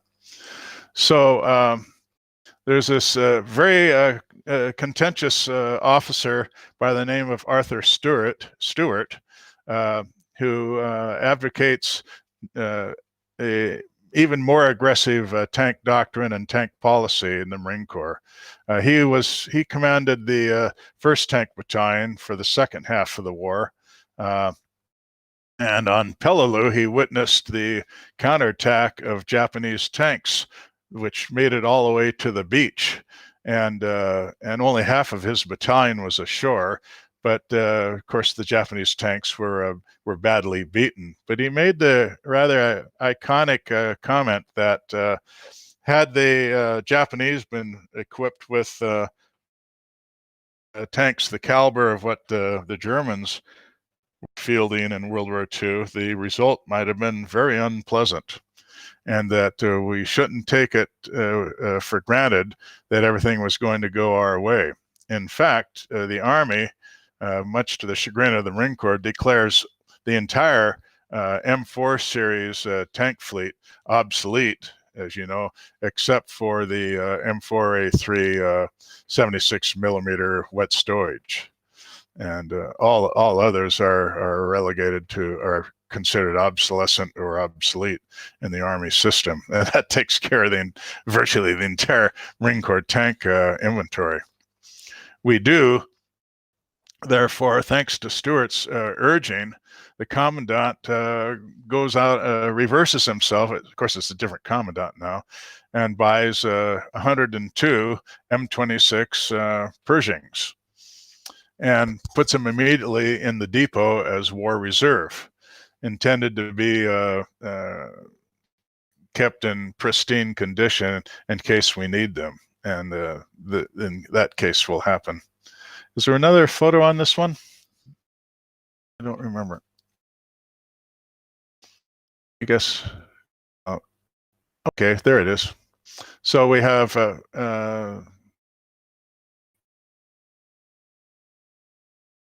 so then Stewart goes on to Marine Corps headquarters and convenes the Marine Tank Policy Board, the Marine Corps Tank Policy Board, and Armor Policy Board, beg your pardon, because we also talked about Amtracs in there too. And they proposed some very interesting concepts, such as continuing the original doctrine of a light tank on the beach and a heavy tank to heavier tank to continue the battle inland. The Armor Policy Board determines that the Marine Corps needs a heavy tank that would be offloaded after the mediums have cleared the beach, and it would be it would eliminate the heaviest of fortifications and the heaviest of tanks of the opposition. You have to remember the Marine Corps is now written into all the war plans post World War II, which includes such things as defending the Suez Canal and launching in a Russia being the enemy of choice in this planning effort. The So I was about to ask. So after 15 years of planning for the fight against Japan, and now you have the A-bomb that can just obliterate anybody that decides to offend America, are the Marines suffering a crisis of purpose? Oh, not really. We because we do watch with some concern the A-bomb testing in the Pacific. But you have to remember the Navy found that its ships were quite resilient, and if they had to damage by the nukes, and if they were given washdown systems so that they could decontaminate or keep radiation off the hulls, that they could do quite well. The helicopter, of course, is what we go to in the end to complete the dispersion of the amphibious force, so that one nuke can't take them all out. So we're pretty dogged in our determination to remain the amphibious arm of choice. So the Armor Policy Board advocates buying the heavy tank, and it will be almost alone after the Korean War. These tanks all go into production on an emergency basis. Excuse me. The heavy tank does not enter service until 1956. The M42, the T-42 tank, which would have been the medium tank, as you know, kind of morphs itself into the M48, which begins active service in 1954. And so we buy into these tanks right away, because don't forget the Marine Corps was very happy with tank infantry performance in the second half of the Pacific War, and that division commander that praised tanks in the Okinawa campaign is now the commandant. So he's all for this Allies stuff. in high places, okay. That's right. So Colonel Stewart is pretty much successful in bringing the Marine Corps tank fleet forward, modernizing it, and we continue to reject the light tank, though, even though some thought we could use it for reconnaissance. So the tank is in perfect shape and through the 50s, although we were all caught by surprise with the Korean War, and the new production tanks were not ready. And that took a while. So the M20, so the Marine Corps goes to the Korean War, and with the M26 issued to the troops as the new medium tank of choice. And then we still have the Sherman Flame tank, and we have the Sherman 105 for an artillery support tank. And that's how we're going to go into the Korean War. Let's move on. So we take the M26s out of the depot. The one tank battalion will be sent to the war. We only have one Marine division in the war. There were more planned, but the success of the Shan landing and the routing of the North Korean army caused us to cause the U.S. to try and limit its manpower in the Korean War, and that will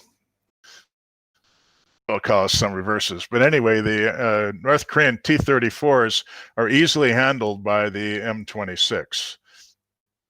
And we then replace it, here we are, with the M46. This happens to be an M46 tank of the 7th Force Tank Battalion. One of when we decided we had to have a heavy tank, we thought we would put it in a Force Tank Battalion at the corps level, at the field corps level, and operate it in general support of a Marine division or a pair of Marine divisions. And so the Force Tank, we activate for the Korean War 2 Force Tank Battalions, the 7th and the 8th, but we don't have the heavy tank available yet. It's got production delays as usual. And so we equip it with the M46, and the M46 is also used to re-equip the battalion in Korea. So it's similar tank, and so that's just one activity of keeping them in action. But there is a tank crisis in the Korean War for both the Army and the Marine Corps, because it's feared that the T-34s will be too much for the M4s to handle that are still in the forces, and that there won't be enough M26s and M46s. But in fact, this is within a year, it's all handled. But we do activate 2 Force Tank Battalions in congruity in order to comply with the new doctrine of a medium tank landing first, medium tank units landing first, followed by heavy tanks. And we follow that all the way through to 1972. But the T-34s are easily handled by M4s and M26s alike. And Korea, we come out of Korea with our reputation intact. Next.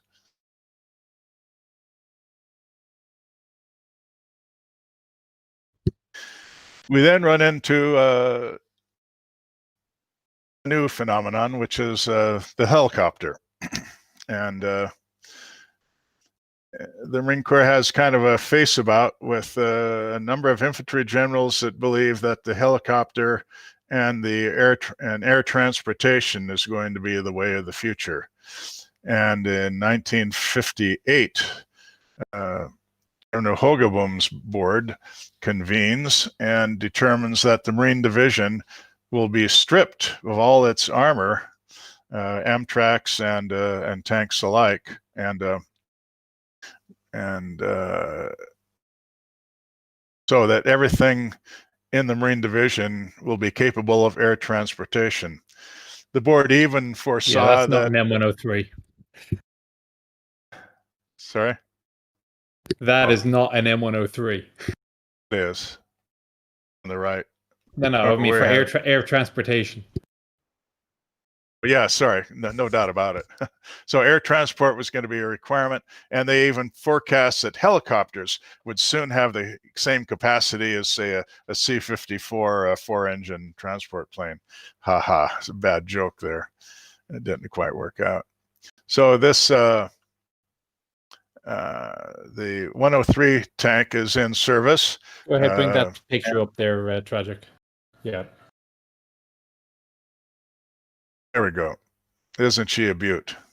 120 millimeter cannon, 10 inches of armor frontally, and the turret face and the bow, and 5-man crew.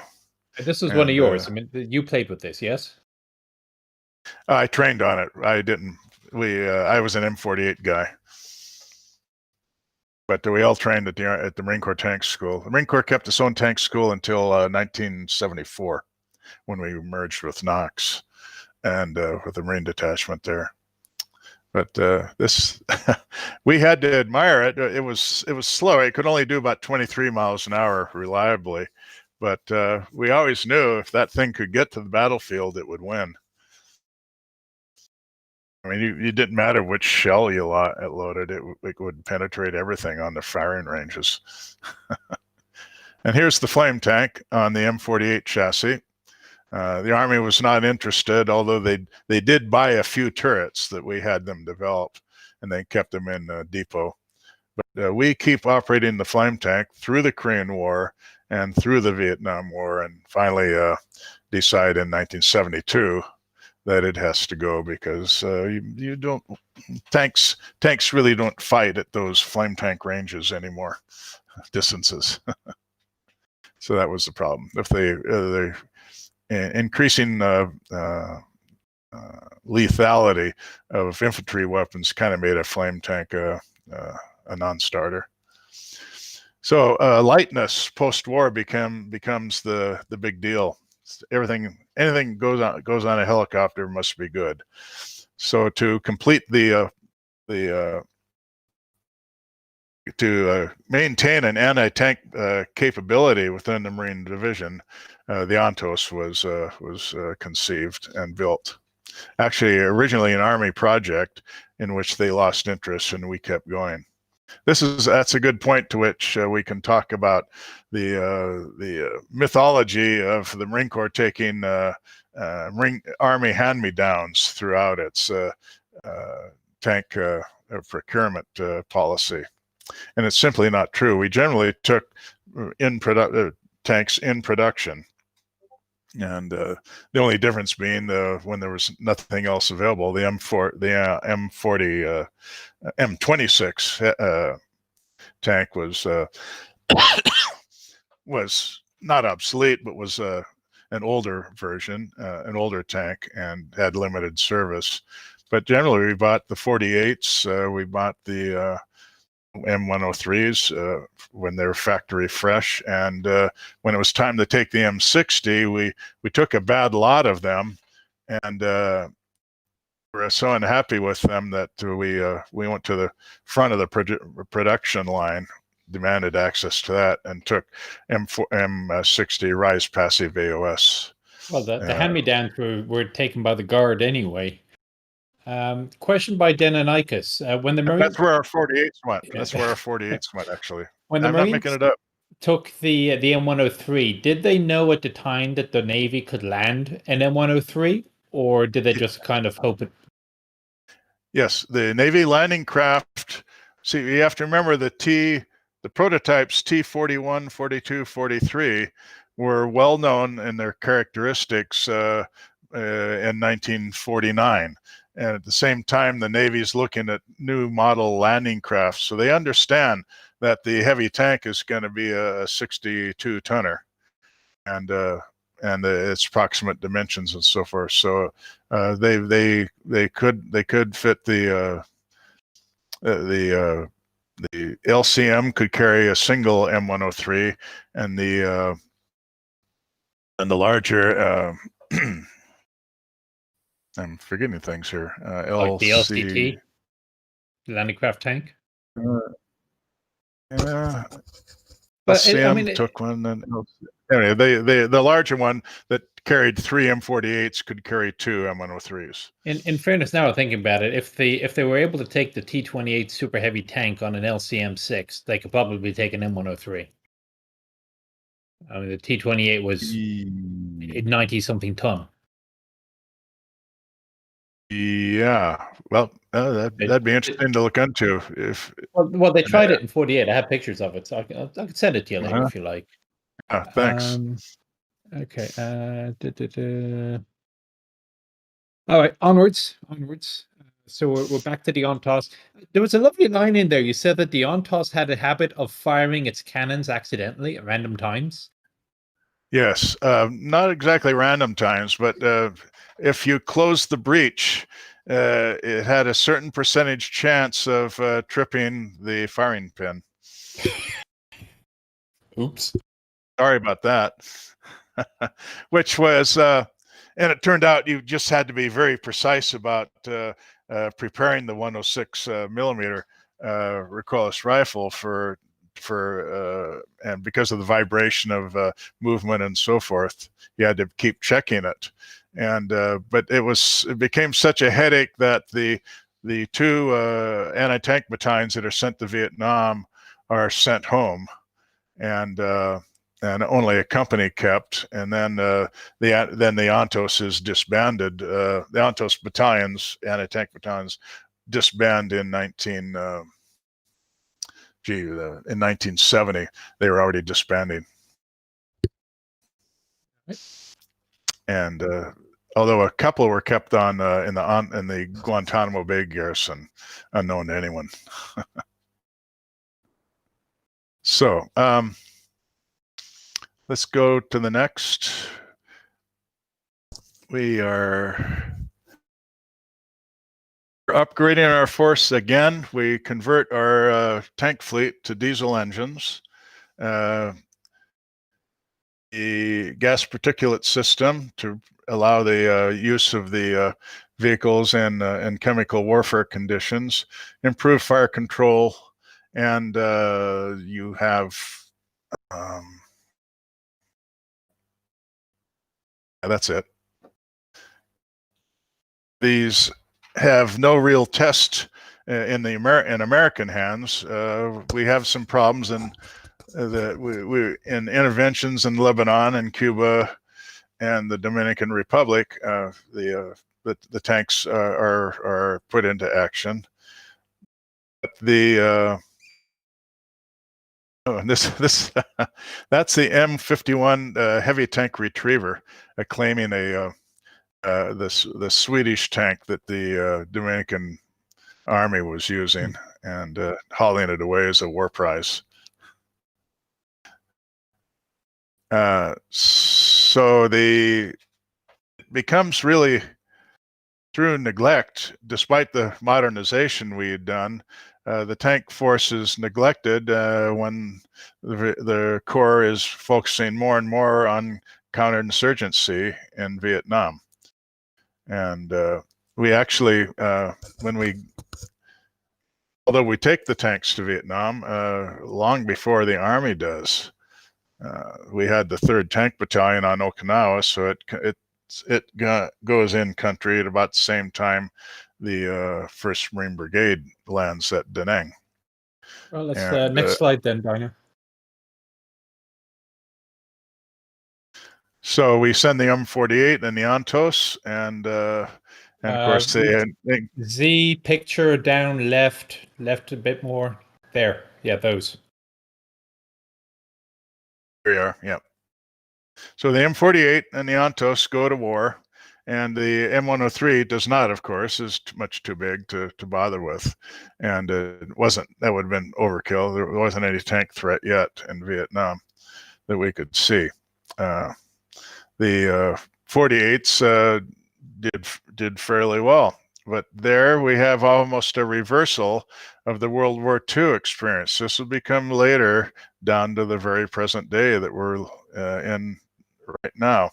The infantry didn't like it when they would go out with tanks and a tank would get bogged down, and then you'd have to put at least a squad or two to keep it safe while you overnight and until you could bring out the retriever equipment and so forth. And then they also complained that in action the tank drew fire. I mean, we never did understand that one. Would you rather they fire at you? In fairness, you hear World War II veterans saying the same thing. I think so. So we have the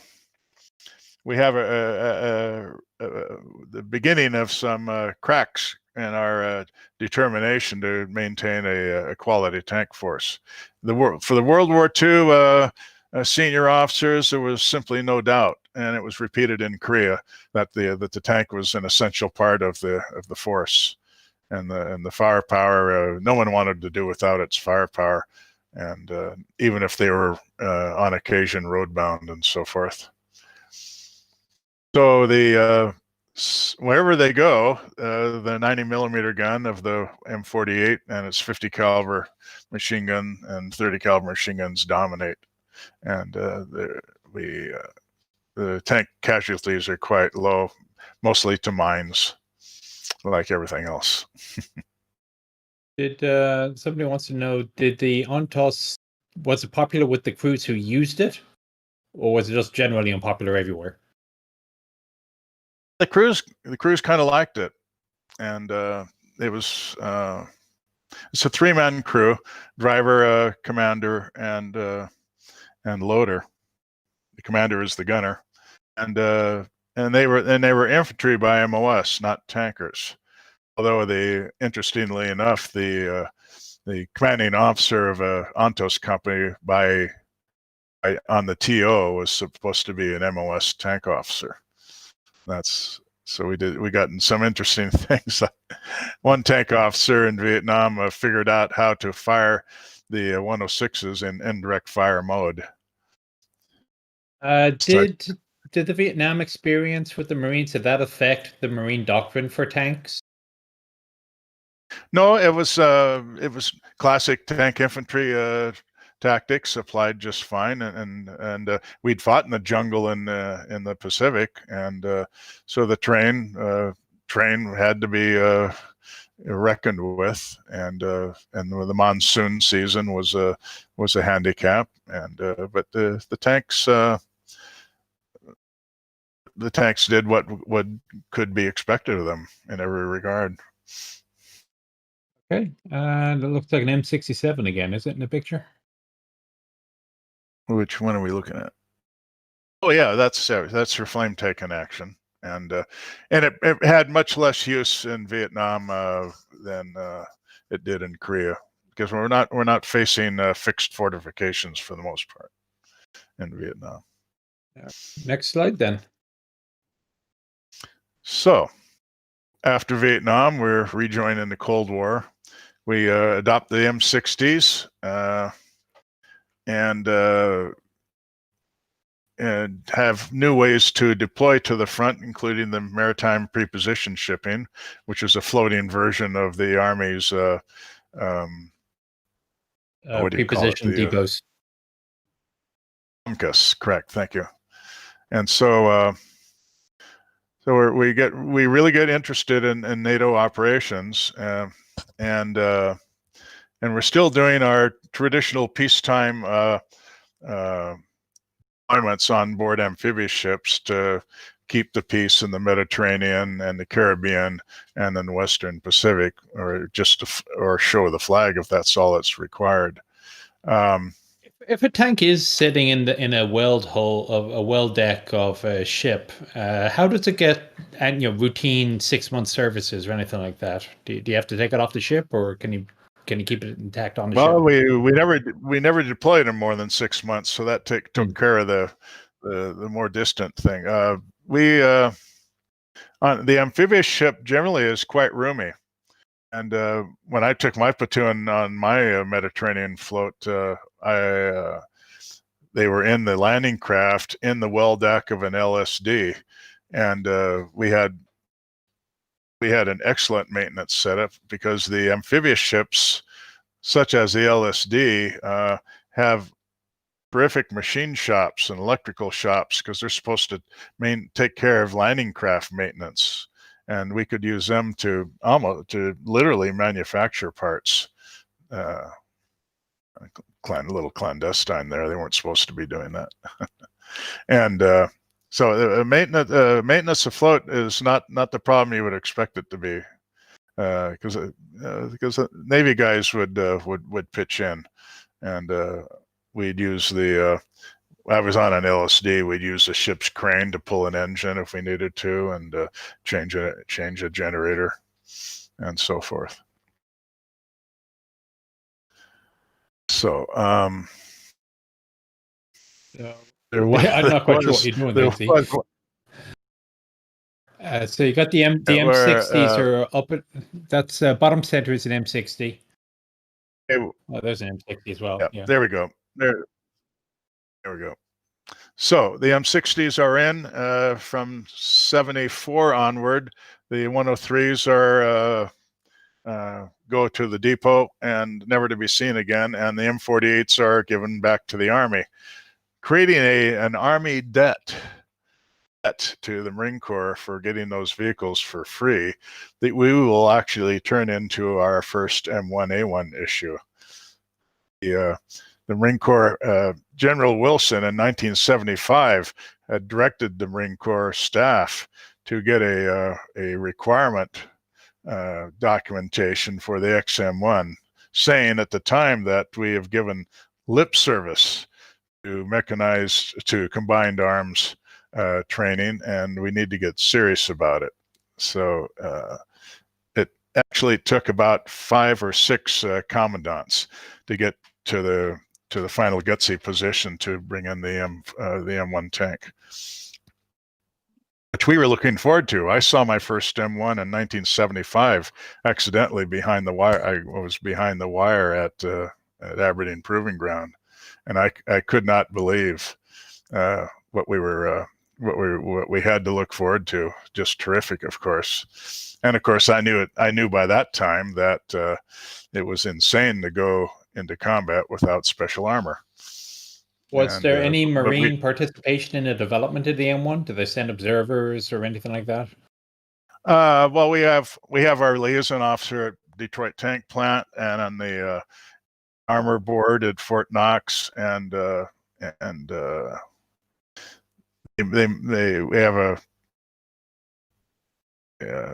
have a tank program manager in Quantico. So we were aware of all that, but of course, again, because of this change in mood from the Vietnam experience, we weren't looking forward to the tank as much as we would have with the Korean War and the World War II generation.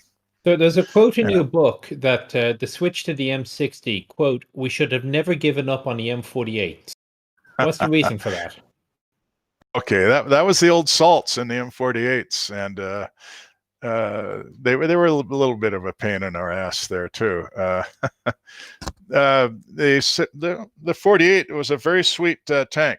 The 90 millimeter was a superb gun, easy to train on, easy to didn't kick up a lot of dust, easy to follow the tracer, good rate of fire, and you had the most wonderful mix of ammunition you could have ever wanted, to include, of course, the 90 millimeters and anti-aircraft guns. You could get VT fused HE if you wanted it, and plus you had all the armor piercing ammunition you'd want. Although we never did standardize discarding sabot for the M48, because its performance with the APC was considered good enough for almost everything. And it was just a very handy tank. Well, and after we dieselized the tank force in 62 to 64. And that took away the problem of the miserable mileage that the M48 gave us as a gasoline hog, and the 103 too, for that matter. And so if they didn't like the going to the M60, what did they think of the M103? Oh, well, you and I discussed that when we did our walk around, Nick. what a big mother, and it must be slow. But no, just like the Ontos crews grew to love their machines, the M103 guys swore they could shoot circles around the M48 guys, and we always said, well, at least we can get to the battlefield. And in time to do something. So the 48 was very liked, and when you went to AM60, it was kind of an M48 on steroids, and it was a little disconcerting, all the to not be able to follow the tracer as easily as we could in the 90, because it was a hotter round, faster, and you had to look fast to catch it. And then without the blast deflector, it kicked up a lot of dust. So we were a little put off by it, but of course you had to have a 105 for its effectiveness. Tragic, go back down and left. Go back down one level, and yes, left now, bottom left. And just bring up the LCAC. Oh. She was going to get the LCAC up, just as one of the next images. The far left side now. Yep, there you go. Mm-hmm. Got an M60 Landing on craft there as air well? cushion. Yep. Sure. Uh-huh. So if you can't get a tank onto a helicopter, that's your next best thing. I would say, yeah. And we're down to one per craft again, like with the LCM.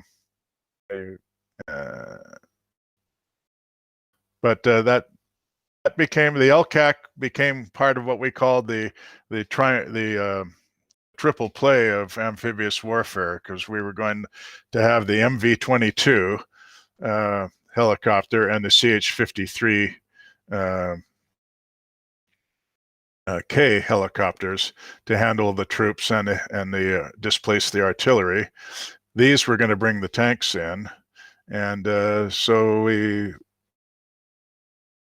were going to have the tanks a vital part of the operations over the horizon, because you didn't need to be you didn't have to close the beach to the last 5,000 meters and circle the landing craft and take on the enemy at close quarters. You could keep your force over the horizon and send them in via landing craft and helicopter. What is the M60 towing? Can't see it. Let's see. So it's a little trailer of some sort. It's like a quarter-ton trailer. It looks like a lube unit or something like that. Probably just doing an admin displacement. Okay. Or it's an ordinary trailer. Hard to say. Onwards then. Middle East. So here we are. Just statistics are pretty good here. 353 Marine Corps tanks deploy. And 76 of these are the M1A1s we borrowed from Army POMCUS. We borrowed them because we'd already received our first 17 tanks, and we kept them in 29 Palms, California, to train crews. Again? Oh, yeah. So, of course, as we know, the M1 had no match in the 1991 war, and no difficulty in dominating the opponent. We did just as well with the M60s. We had bought the Israeli Blazer armor, reactive armor, and we offloaded them and just went to work. Not a single Marine tank was struck by an anti-tank round in the 1991 war.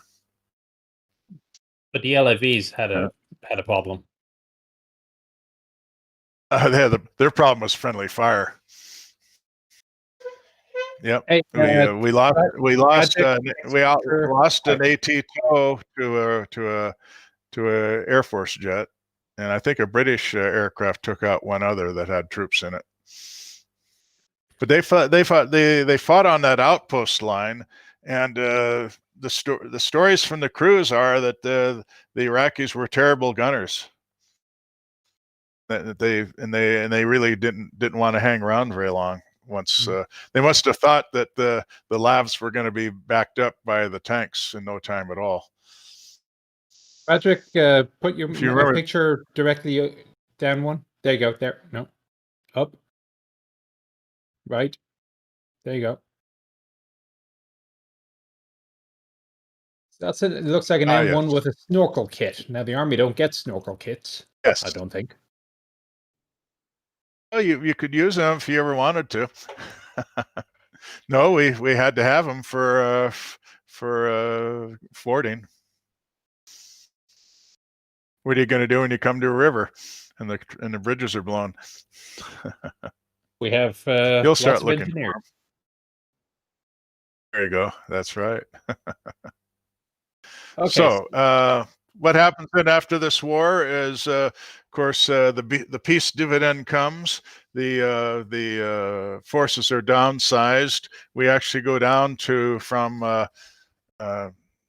3 half-active tank battalions and 2 reserve tank battalions that falls to simply 2 active tank battalions by 2005. Top row, left side.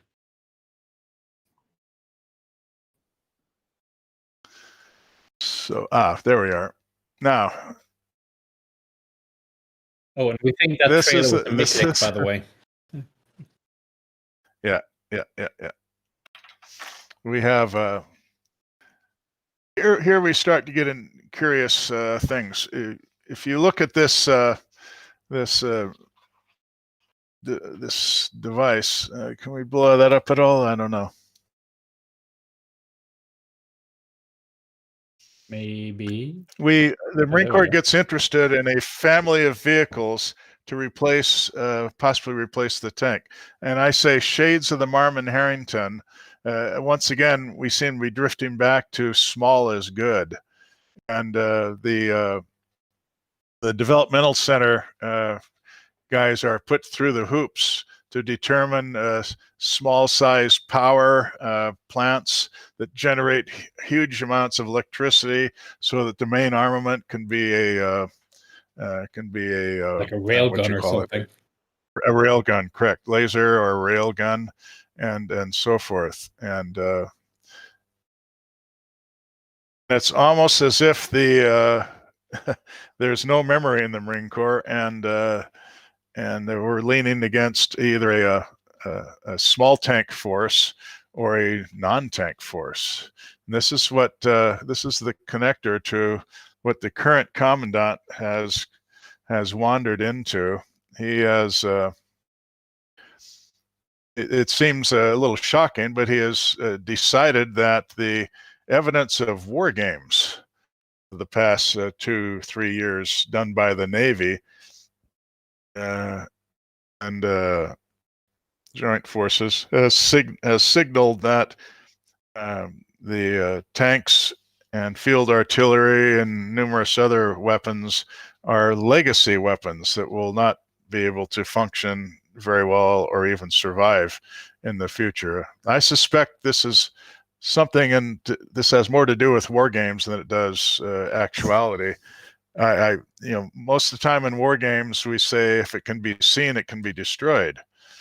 And it's hard to imagine that other countries are going to give up tanks too.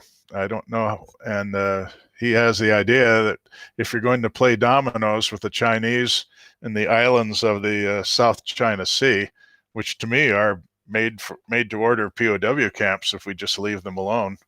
And we have a submarine force that can sink any supply ship that tries to either take them off or replenish them. At any rate, so he's proclaimed he's as we speak as disestablishing the Marine Corps Tank Force. After all we've seen of 70 years of tradition, the tank force may have been smaller at one time, but it was always looking for quality.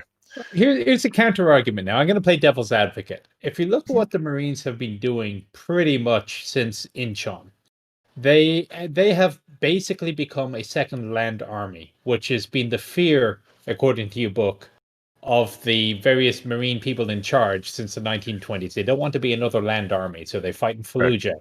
Not an invasion. Even in 91, yeah, they were a threat of invasion, but in the actuality of the combat, the army even the acquisition of the heavy tank was viewed as a dangerous land army type move.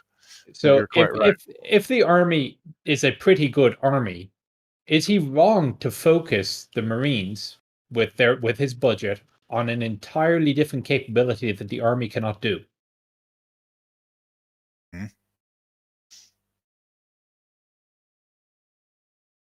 No, I'm not sure the thrust of your question.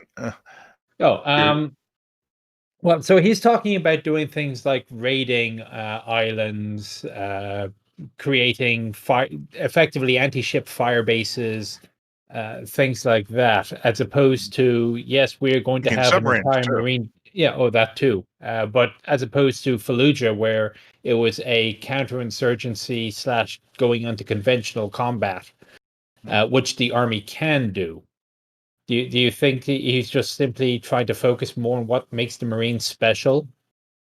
Well, I think the guy's last assignments, he did have his battalion command at Fallujah, but it was after the big battle, and his background was all reconnaissance, which is foot reconnaissance in the Marine Corps, and rubber raft reconnaissance. And where he got this, it's my conjecture is that since he spent time as the CG of the division in California and as the force commander, and with his headquarters in Pearl Harbor, he spent about most of the last 4 years with the Navy, and I think he's fallen under spell of the Navy, and he's going back to a fleet Marine force that will be simply responsive to the Navy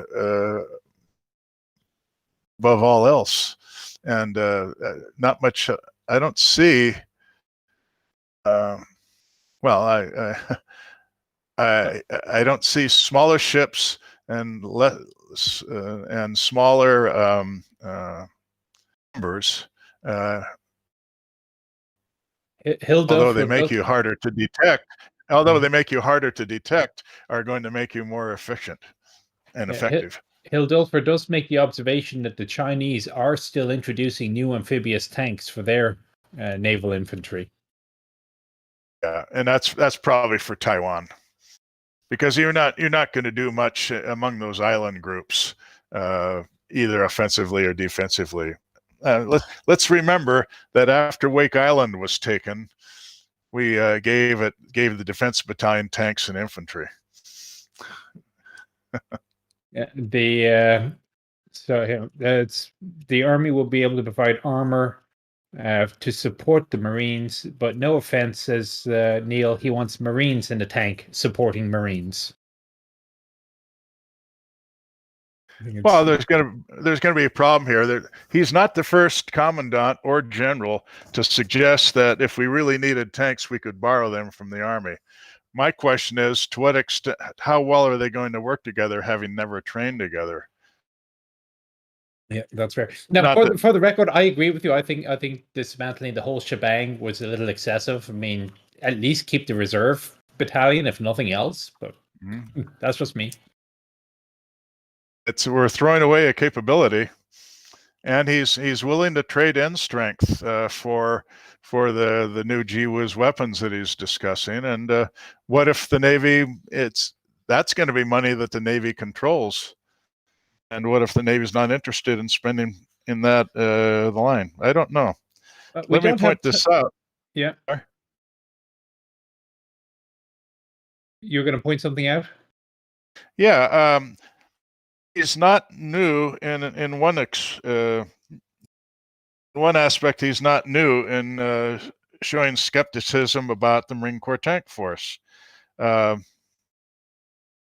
You saw that strange light fighting vehicle called the Marine Expeditionary Family of Fighting Vehicles as the future. Now we can see that the General Officer Corps may have lost its confidence in the tank compared to their equivalents from the Korean War and the Pacific War. General Robert Barrow, as Commandant, refused to consider a tank purchase throughout his tour of duty.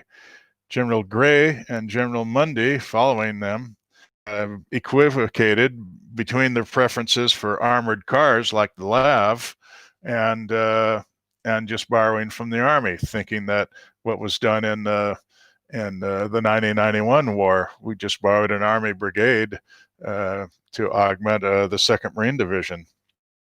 Then you have General Charles Krulak, the commandant who retired in 1999, and he stated that, quote, he would eliminate the tank fleet found in the Marine Corps today if I could. I mean, where's this stuff coming from?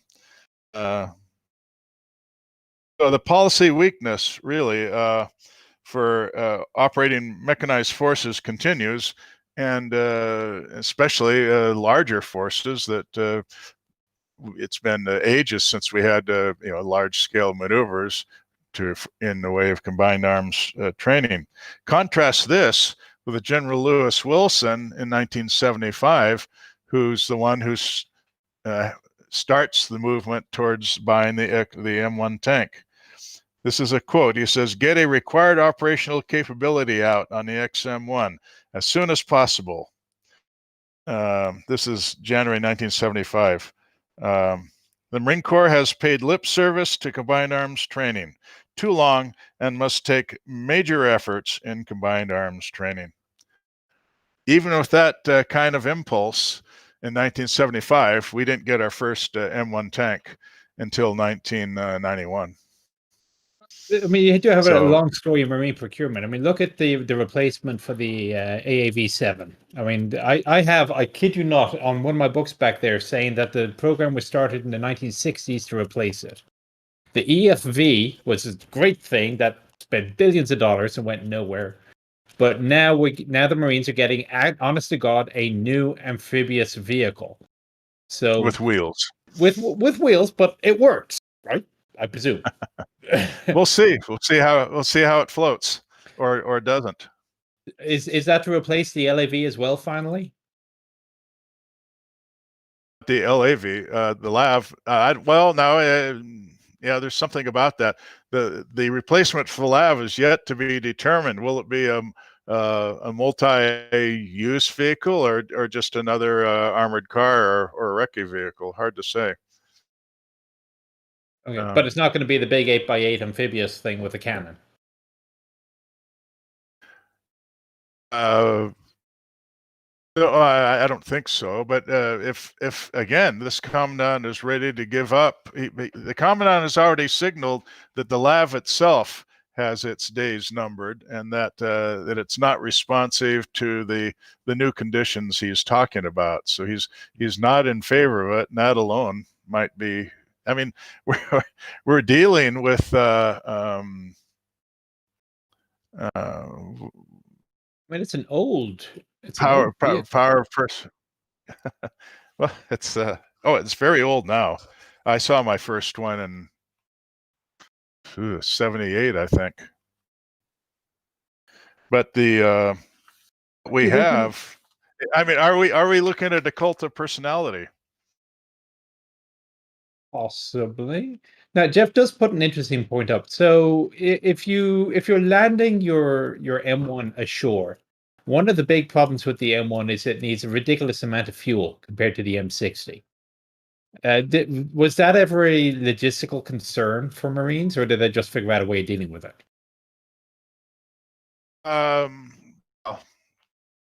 Tank of any sort, as you know, you measure its radius of action in gallons per mile, not miles per gallon.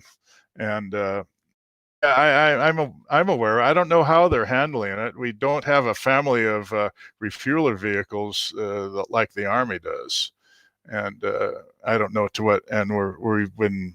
You've seen pictures of our tanks carrying bladders on their fenders and stuff like that, just to get some to squeeze. That's what they use to get the Baghdad and so forth.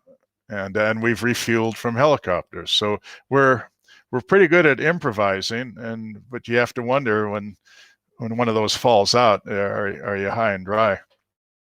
Hard to say. Yeah, I don't know. So one of the Marine Reserve units, about half of them just joined the Idaho Army National Guard because they have tanks. I would hope that all the Marine tankers today transfer to the Army, and that way they'll still be there when we need them back. My question is, I've asked the question already to some contacts of mine. I mean, to see where the tanks are going. They initially go to our depot, but then they're eventually going to be shipped to what's the tank depot down in Texas? Texas? I don't know. We have a tank. Well, like Fort Hood, Fort Bliss. No, the depot. Yeah. You have me. It's like Sierra Army Depot is where all the tanks are in California. The old storage ones. Yeah. Anniston is a big depot. Thank you, Anniston, Alabama. So Yeah, I there was you go. thinking Texas. Yeah, they're due to go to Anniston now. Is that because that's the most prominent M1 overhaul site, or is it because that's where the Army stores its war reserves? And are we losing the tanks? Because that I will think it's make it harder. it's where the Army's Center for I Military History is. also, yes. So we'll see. A commandant generally gets only his first year goals are usually attainable, and it's very difficult to pull off something of this sort. We'll see. Well, because if we're doing this by personality, you're going to get a new personality in 4 years, no matter what. And I hope that there'll be a quick change of Could be course. could They be can get one of his. everybody back. Could be just one of his.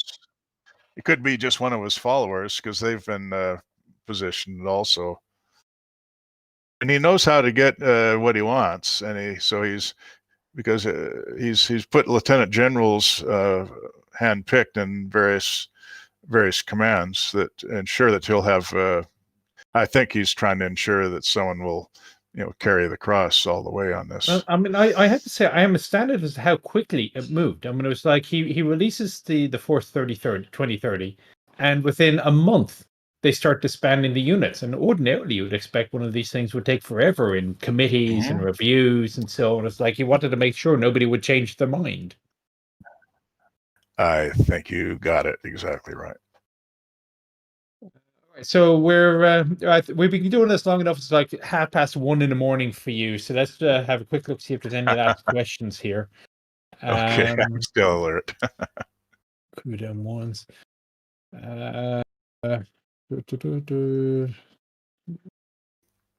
Did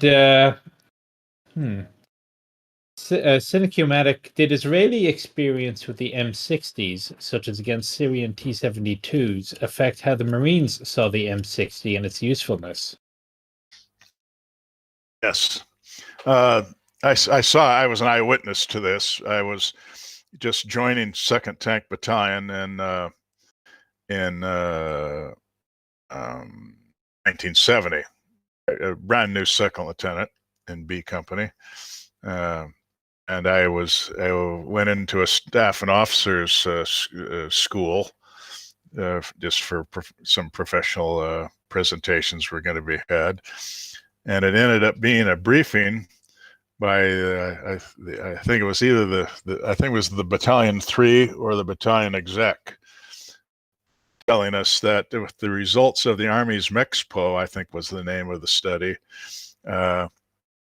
that the 90 millimeter has to go, and that we're going to be going to a 105 millimeter that will do the job better, and the sounds of disbelief resonated in that room chiefly from the staff and COs, who just couldn't believe that their beloved M48s wouldn't do the trick anymore. That's where we never should have given up the 48s. That's the center of that one. The Marines had never used an engineering vehicle like the 728, did they? No, we believe in hand use. There's you have to understand that there's been no such thing as armor in the Marine Corps. By that I mean armor forces and armor branch or anything like that. In the Marine Corps, we have tanks, we have armored cars, we have amphibious tractors, and we have foot engineers, helicopters, so forth. We've never had armored cavalry, we've never had armored infantry, we've never had armored engineers, and so forth. So we resemble the Army in the sense that we share training, There's been a Marine detachment at Fort Knox since I can remember, and chiefly to start with for the advanced course. But after that, we shift in '74. We shifted our entire training from Camp Pendleton to Fort Knox, now Fort Benning.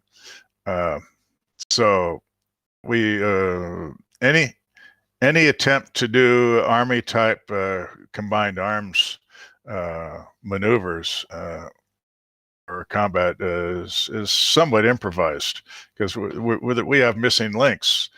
You mentioned supply and the keeping those M1s fuel topped off all the time, and that was, we had to create special log trains using ordinary 5-ton trucks for the most part. Oh, we don't have goers. There's always that. Pallets of jerry cans. 100 for the Germans. Worked for the Germans for M1. That's right. Yeah. Okay. It looks like we're running out of questions on this side. Do you have any final closing comments? Oh, I think just watch out for some unusual moves. I think I'm very curious about where this new commandant is going, and what's going to happen exactly. I'm waiting to see how quickly the Chinese give up their tanks, because we've given up ours. I was amused as I was reading the book that you say, and this was written nearly 20 years ago now. It's the M1 will remain the standard Marine Corps tank until at least 2020, and you absolutely nailed it. So I mean, this isn't. I mean, as I say, this is nearly 2 decades old now. This book. Are you going to do a part 2 or a redux or anything like that? Yeah, because I was the publisher pissed me off, as I've told people. They brought out a ebook. They brought out the paperback version, but they wouldn't allow me to do changes. I mean, it's a 2000 published in 2000, and further research has shown me some errors, and I told them I wouldn't change their pagination. They could just let me substitute some words here and there to clean up misspellings and some actual howlers where I listened to someone I shouldn't have listened to, and stick documents. Is that what I need to do? But anyway, so I will bring it through to the present day. I have a publisher interested in doing that. Yeah, for those of you who didn't catch the initial announcement video, there is Ken did give me an errata file which I uploaded, and if you can't find it, give me a ping on the World of Tanks forum, and I'll link you to it. So, are there any other books at all coming through, or are you just going to enjoy your retirement? I hung it up. I've done 16, and I'd like to read and for pleasure and not have to work. Fair enough. Okay, well, in that case, I will let you get to your wife, who's probably wondering what the hell you're still yakking on about for the computer. I haven't seen her for a while. Oh, is it? All right, and my wife is yelling at me that it's dinner time. So okay. Well, nice to hang out with you again. Well, I mean, you got 15 other books. I don't know if we're going to do 1 or 2 of them that aren't really applicable, but I'm sure we can find some other excuse to get you back online at some point. Okay, so, be glad pleasure talking to you. Care, man, and all you. Bye-bye. All right, and hopefully I'm waiting to see if there's any commentary here from Z about the competition winners. But again, that was Ken Estes, the author of Marines Under Armour. And I think what we're going to do next time is going to change things up a little bit. The next author we have in mind will be Steve Zaloga and his book Armored Champion. But we are probably going to do something a little bit different. This isn't just a book club. You might think it is. It isn't. So I guess it's. I'm waiting to see any sort of communication at all from the dinosaur here, but I guess we're on our own. So I will bid you all a good evening, a Merry Christmas, Happy Holidays, whatever your felicitation of choice may be. And we will be back with another Cavs stream in the new year. So thank you all very much for watching, and we will see you when we see you. Take care.